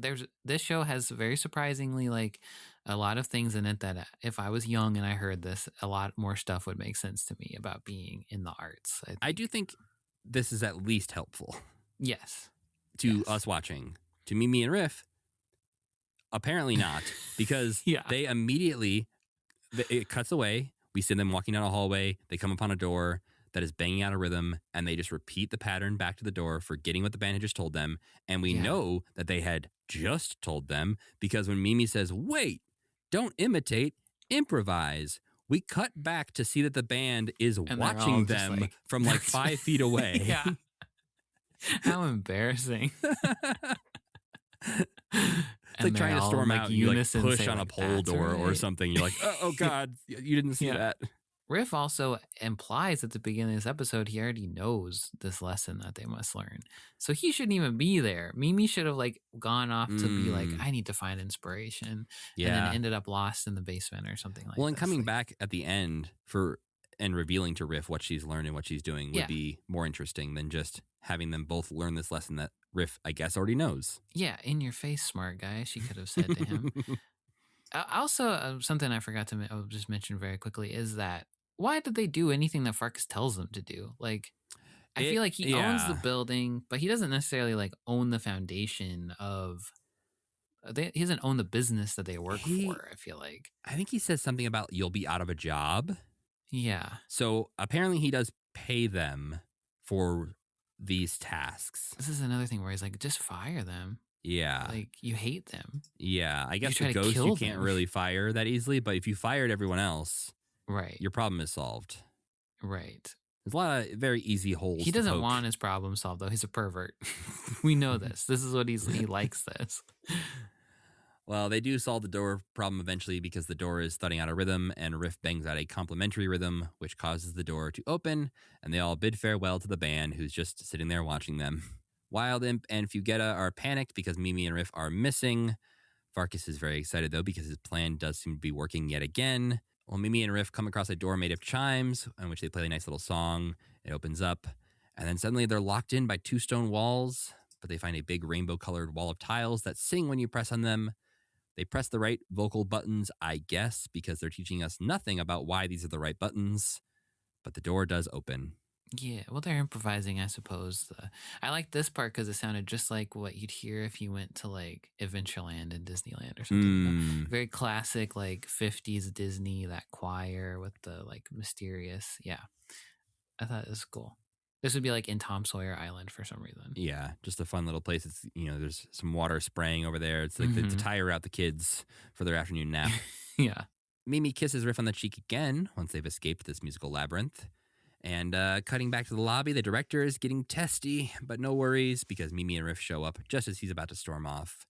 They hand over the room measurements, which delights the director, who wants to show off all the rooms in Faffner Hall.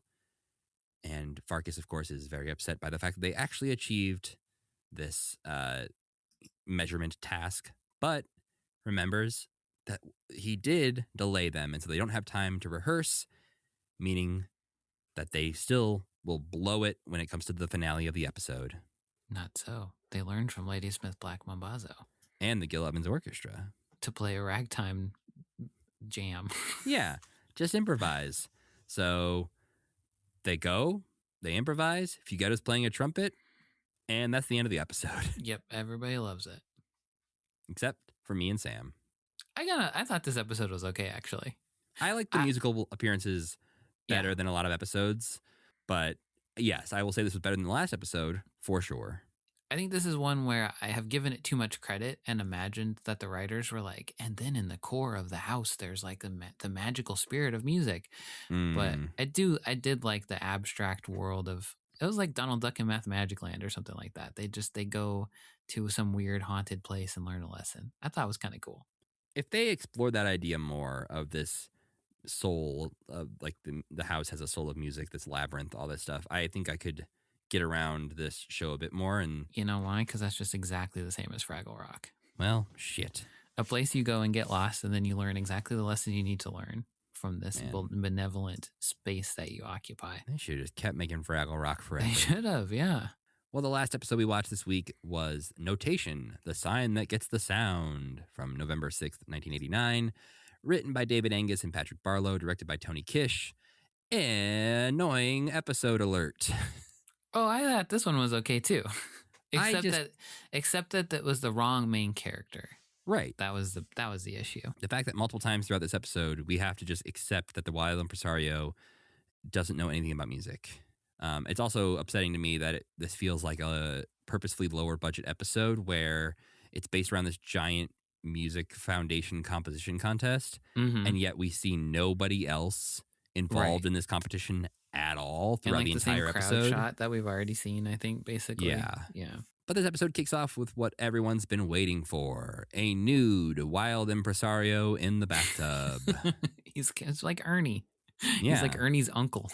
But don't worry, because they just cut away from that without explanation to show us Riff and Mimi and Fugetta all trying to come up with a new composition for the Music Foundation's composition contest here at Faffner Hall. Why is it important to establish he's in the bathtub before it is actually important? It's not at all. Okay. Because they just explain it later on. Yeah, they say, he's probably in the bath. We don't need to, the audience doesn't need to be ahead of them. Well, as Fugetta worries that Faffner Hall couldn't maybe not win this contest, we get our favorite plot device.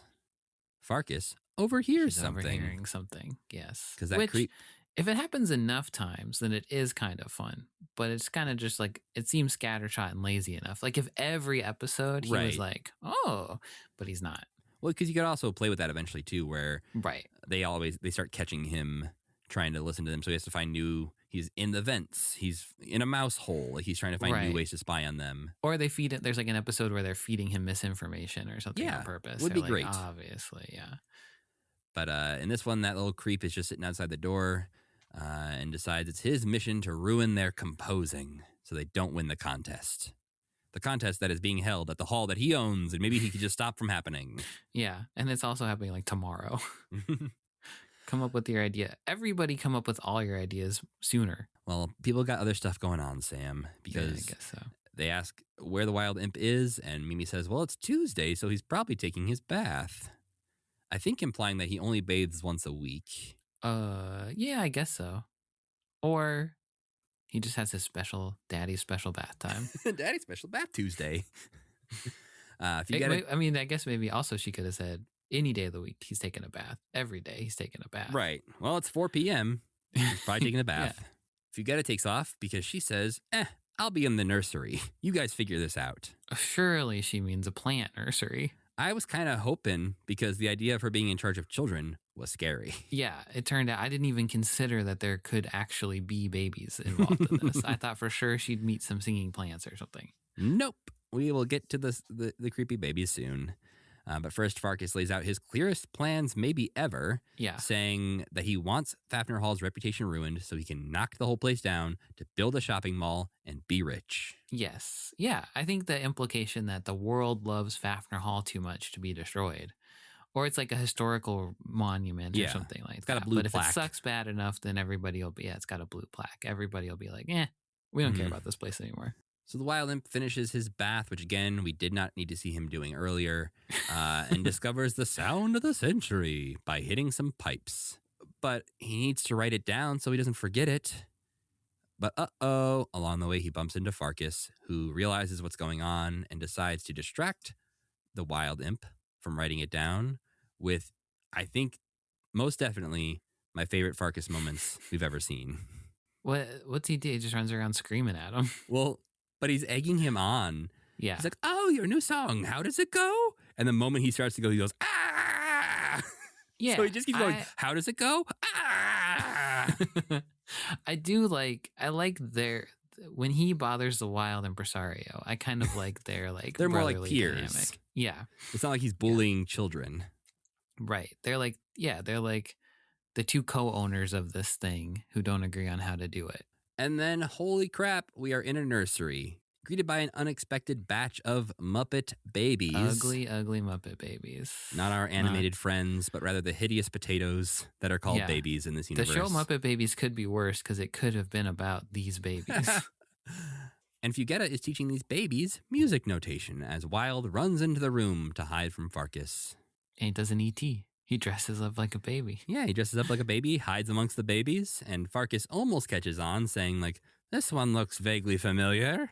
Wild Impresario is scary looking. He looks like Krusty the Clown in real life or something. I think He's we've had so that bad. conversation. He does look like a He's just makeupless gross. clown. He looks like Pennywise without makeup on, yeah. I could see a Pennywise in the new It films forming this shape.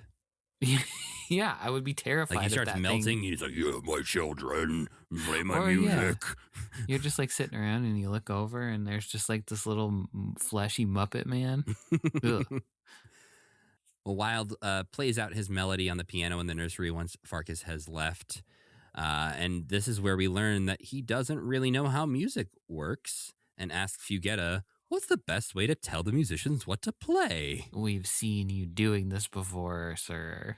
Yeah, the idea that he doesn't even know about music staffs and notes? Yeah. What? Introduce a new character or You have yeah. 6 literal babies behind who don't know anything. Who Yeah. would be like, how are you going to write down your music, Mr. Impresario? What And the it's hell? like- Yeah. These shows usually have like the outsider character who has to be taught stuff. But in this show, the outsider character fucking hates music. So Or it's not the outsider useful. characters know more than the main characters for some reason. Yeah. Well, if you get it, teaches us and Wild Imp about music staffs, and in the process, skips one of the notes on the staff that she is showing to the Wild Imp. Oh, I don't know anything about it. Yeah, when she's Don't ask singing out me. the note, she's like, ah, oh, oh, ah, ah, ah. She just skips one entirely. Which, But otherwise, is she doing the notes Yeah. correctly? Huh. I mean, I'm not good enough at listening by ear, but she's at least going up and down, and the rhythms are correct. Right. But she just skips one of the quarter Can you notes read entirely. music? I cannot. I can if you gave me an hour. Oh, okay. Like, I know where they are, but I can't just sit down at a piano and start playing. Right. But you could get there. I could get there, and if I made it, I know enough that by the end of the week, I could play you something if you gave me some practice time. I'm so music to me is like the biggest magic of all time. I have no idea how people do it. Yeah, I used to do it a lot more. And I'm much more in the James Taylor universe of not writing down notes, but writing down guitar chords. Yeah. But even that is like, what the fuck is he talking about? Like, Yeah. I know. I can what play chords. he's doing, but then when he plays it, it's like, huh? Well, the Wild Imp apparently needs some paper to write down his composition now that he learned how that happens. But I guess the nursery doesn't keep any paper, so he has to run somewhere else.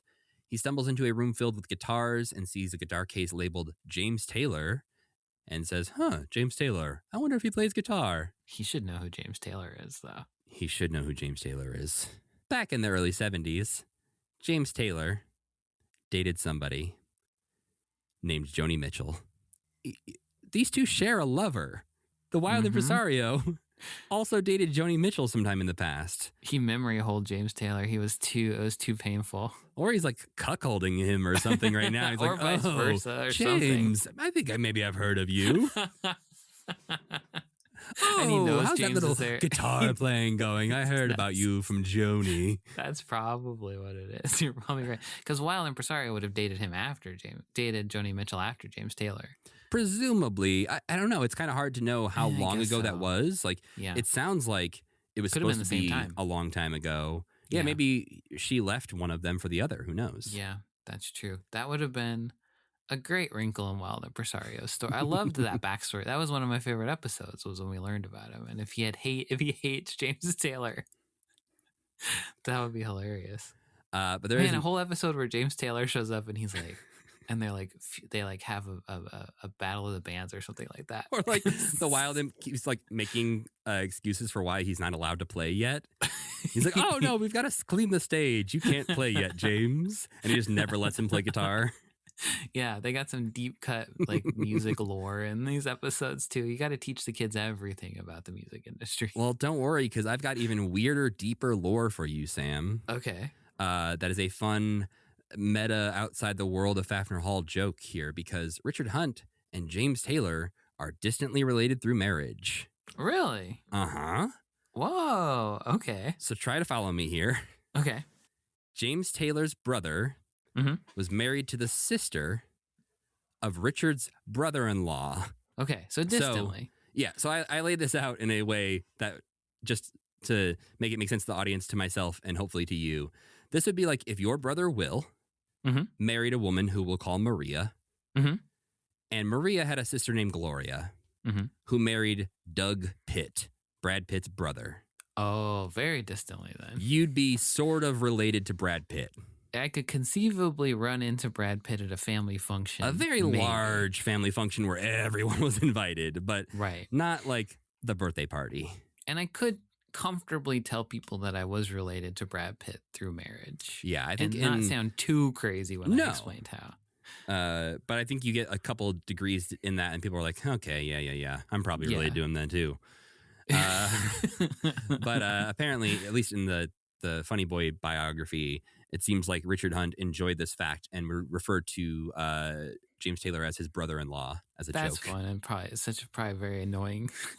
But at this point, they would have known that. Like this, when they were filming this scene, they know about this distant. It just doesn't seem like the kind of joke James Taylor would react to at all. Yeah, really. He'd be like, "Wait, who are you? Who are you related to? Oh, okay." But it would be exciting both directions. Really, I would hope James Taylor would also be like, "Oh wow, yeah, I'm related to like one of the Muppet guys." Yeah. Well, this is when the wild imp doesn't recognize guitar chords written out on paper, so James Taylor has to explain to him that he doesn't write down notes usually, he just does it as chords, and somehow it's a foreign concept to the wild impresario. So James Taylor then performs You Can Close Your Eyes, and it's great because he is great. Then he ends up stuck in the labyrinth underneath the house because he doesn't know how to improvise. Ladysmith Blackman Bonzo has to yell at James Taylor. Oh, see, that's the episode I want. You're writing too much down, James. So Farkas is still after the wild impresario, so the impresario hides out with Mimi and Riff, who introduce him to computer synth music. But that, honestly, surprisingly, goes absolutely nowhere. Yeah. And he's just still frustrated at not being able to write down and keep track of his music. And so it goes even like, I mean, it goes even less than nowhere because I feel like he's even farther back then after he does the computer thing and the other kind of notation. Well, because, the next thing Mimi suggests is like, what if you painted your composition? And it's like, okay, we're really scraping the bottom of the barrel now. But he does get an idea from this and decides, what if we just mashed up a bunch of different kinds of notations into one idea? Too singular of a genius, yeah. Which in the moment seems like the solution to all their problems. Right. We get another iguana moment here where he just yells, somebody's making music. Love this guy. And then we see Wild Impresario, who has gotten his ideas all written down, but Riff isn't able to follow his wild scribblings. Yeah, so this whole part of the episode is just a waste of time, basically. I mean, I guess the lesson is you got to write it down in a way other people can understand. Yeah. But also, we just learned that improvising music is also super important, and maybe you should do that write instead. anything down ever, or else you're a failure. Yeah. But Farkas doesn't know that, so he runs in, grabs the notation, and decides, I'm going to burn this. Yeah, this is also pretty funny because this whole part of his plot is completely pointless as well. Well, even when he runs out, the wild imp is like, oh, why do I care? I was going to trash it anyways. Yeah. But on his way to burn it, Farkas bumps into Aswad, a British reggae group, who see the composition, assume Farkas is a disillusioned composer, and then teach him about tape recorders. This is really funny. It just goes on for so long. Farkas is so irritated the entire time. Yeah. But this is the moment where it really starts to feel like this episode is for a younger audience than most of the episodes. Because they're like, you hit record on this and you can play back your ideas later. Man, maybe people in the 80s were still catching up. I don't know. But then Farkas finally does get to the furnace, and that puppet gets real close to some I just real wanted fire. them to tip him forward just a little bit more. Just put him in there. I We feel like don't he need should Farkas definitely be anymore. melting. Like, Yeah. if he was, I don't know. Like, that puppet looks like he would melt easily. He looks halfway through melting anyway. He Yeah. looks like Ark of the Covenant kind of situation is going on with That's him. what that moment looks like, very much so. Uh-huh. Like, if you kept him there for a second, that wax is just running off. Do you think the teeth in their heads are sharp are hard? Because the characters have teeth. Yeah, I mean, hard enough to not bend, but I don't think Do you they could think hurt you, as Sam, if you're- that's what you're worried about. As you're working them, can you feel the teeth clicking together? Ugh, I don't like these guys. They freak me out. Yeah. A lot of them thankfully only have top teeth, so there's not much to Oh, that's true. clatter against. That's true. You're right. Well, they finally figure out the missing piece of the composition is Farkas making a loud noise for some reason. Yeah. Well, he comes in and they're like, if we win, we'll get a big prize. And he's Right. like, oh, a big prize, eh? And then he's going to help him for a second, but then they start actually doing it. Then he starts smashing his head against the wall. And then they're like, that's it. You Yeah. found the sound. Which makes me so mad. So the finale, they're on stage, they're performing for, everyone in this competition. But we don't see a moment where Farkas has to help them make that sound. We don't hear anything that sounds particularly loud Oh, and yeah, obnoxious. that would be better. You're right. Like if If he had they to were run, like- because he's standing in the wings during this performance because he Yeah. wants his prize. So I was like, oh, he's going to have to run on when it's his moment and go like, bah! And That make would a have been big so noise. much better. Because, they would have been punishing him by making him smash his head against something.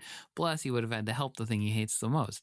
That's Because so he would be willing to obvious. do it for a big, big prize. That's so obvious, Matt. What the fuck is I was going waiting the on whole here? time. And then they just finished their song without a big bang.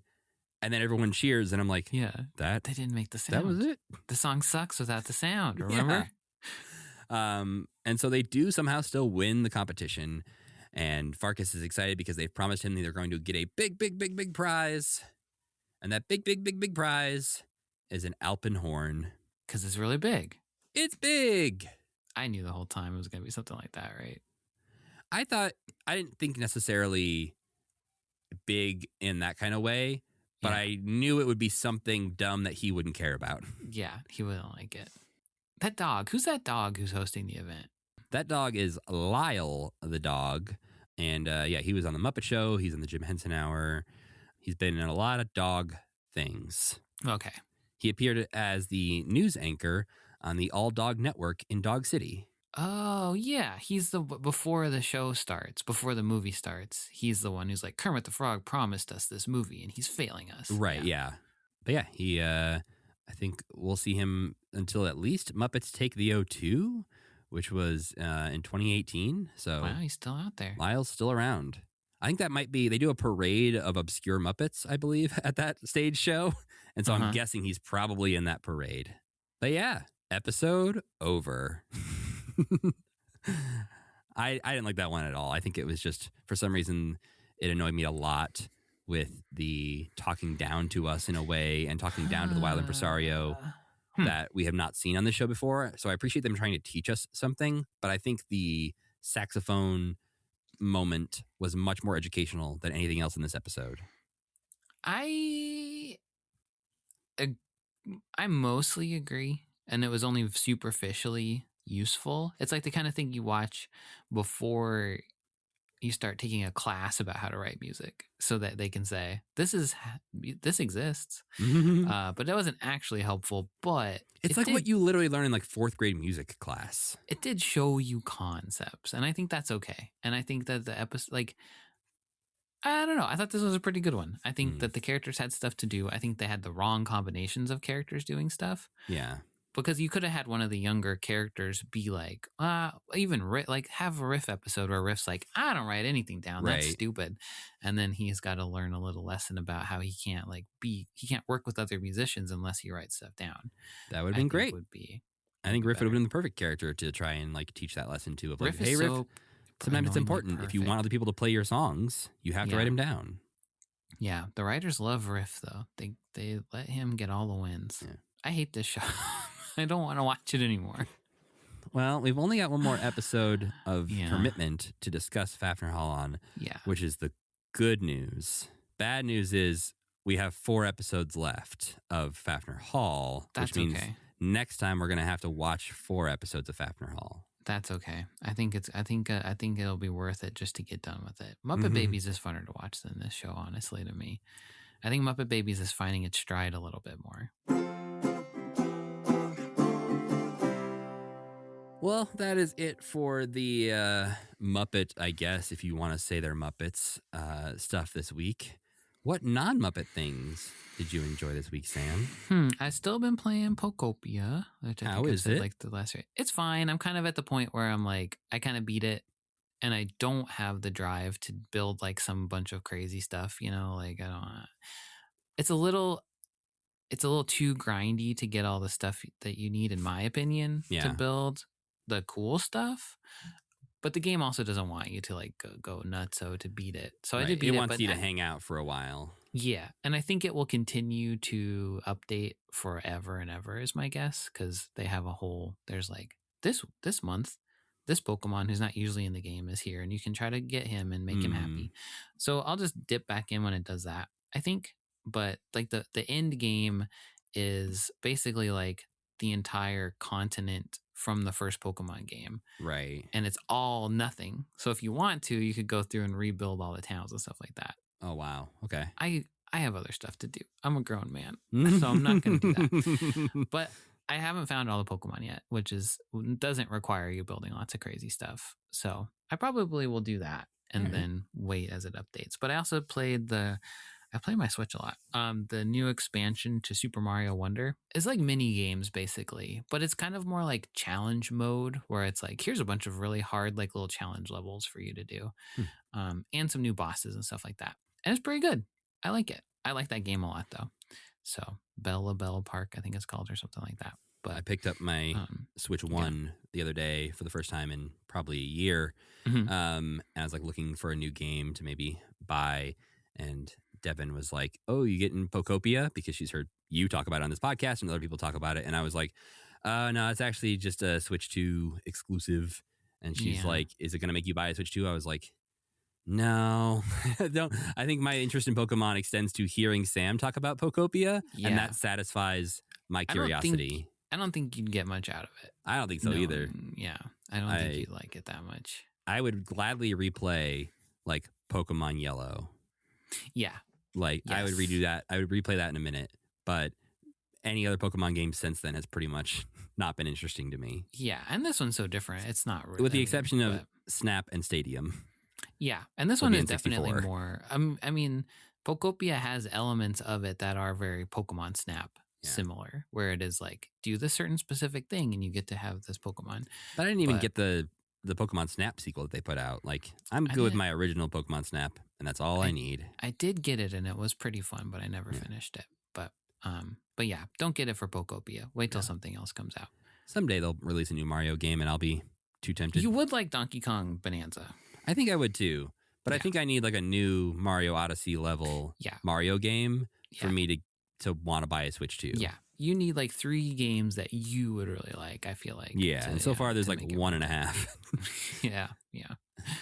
How about you? What have you been doing? I've been playing a little bit of a video game as well. Oh. On my computer, a game called The Root Trees Are Dead, which is the game that I will describe, and you'll be like, that's the most obvious Matt shit I've ever heard of. It's sort of like the Obra Dinn kind of game where you have to fill in the mysteries. And so this is, you are a detective, a family has been killed in a plane crash, and you have to figure out their family tree to see who inherits their millions of dollars. And so you have to fill in a giant family tree of people. And the way you do it is by just Google searching things on a 1998 computer. Matt, what? So you open up your computer, you do the dial-up noise, you're searching through a search engine, just trying to suss things out. And so you know very little about these people, but you're like, okay, so I know that guy's middle name is Tom. So let me search to see if there's anything else to do with Tom and this family. And you just search the internet trying to snoop and figure out people's family trees. Fun. It's fun so far. I'm not very far into it, but I've heard people talk about it before and it sounded extremely my shit. And I got into it and it was like, yep, it is exactly my shit. And it's so easy, like, to log on, play 5 minutes and log off. Like, you can just play it at your own pace. That sounds great. And so comically on the nose for you. Yes, it's what I'm doing. It's what you do anyway for Faffner Hall for no reason. And so at least somebody else gave me a game to play surrounding that skill. Did they ever see that kind of thing and be like, I could have had that idea. No, because I think it's one of those things that I do but don't ever think to do anything with it. I'm just like, oh no, that's my brain just wants to make a family tree. That's just my life. This is my regular life. What am I, a joke to you or something? Yeah, how would that possibly be a game? Yeah. I want to play this. Can we make a game out of organizing Muppet stuff chronologically? Because that's also my life. I mean, yeah, some kind of like archivist game. Well, yeah, okay. Yeah. We're going to do this. The Commitment game. Yeah. Coming in 2037. You heard it here first. Give us a lot of time. If we get in earlier than that, then we'll look like we're really good at it. Yeah, I'll have to learn how to make video games. Yeah, you can vibe code now. Ooh. You don't have to know. You don't have to learn how to do anything anymore. Did you know? That's what I heard. Well, gotta let you know what we're watching next time. And of course, it's back to Saturday mornings and back to the nursery as we watch and discuss the 7th, 8th, and 9th episodes of Muppet Babies Season 6 called Faster Than a Speeding Weirdo, Skeeter and the Wolf, and Romancing the Weirdo. Skeeter is eaten by the wolf. That's what happens to Skeeter. That's why she's no longer in the Muppets. I'm kind of almost mad at how good Skeeter and the Wolf is as a title. Yeah, it's too good. This is the best they've ever done. Yeah, it's like they decided, they're like, wait, we can rhyme shit? Oh, we should have done that earlier. Oh, that's what rhyming is. Yeah. All right, next episode, Skeeter, Paul, and Mary. Next episode after that, Skeeter Pan. Next episode after that, damn, Skeet's Dragon. That would chew. You're good at this. Skeeter's the new star of this show. Well, we got to thank our friend Tuna for making the music for this podcast and Cassie Wilson for singing our theme song. Don't forget to go to commitment.com for all commitment needs. And while you're listening to this podcast, don't forget to rate and review it on your platform of choice. If you'd like to get in touch with us, you can email us at mail@commitment.com or follow us on social media at commitmentpod or at commitment.com on Blue Sky. You can also follow me at Matthew Gatos. And I'm Sam Schultz. And as always, keep believing. Keep pretending.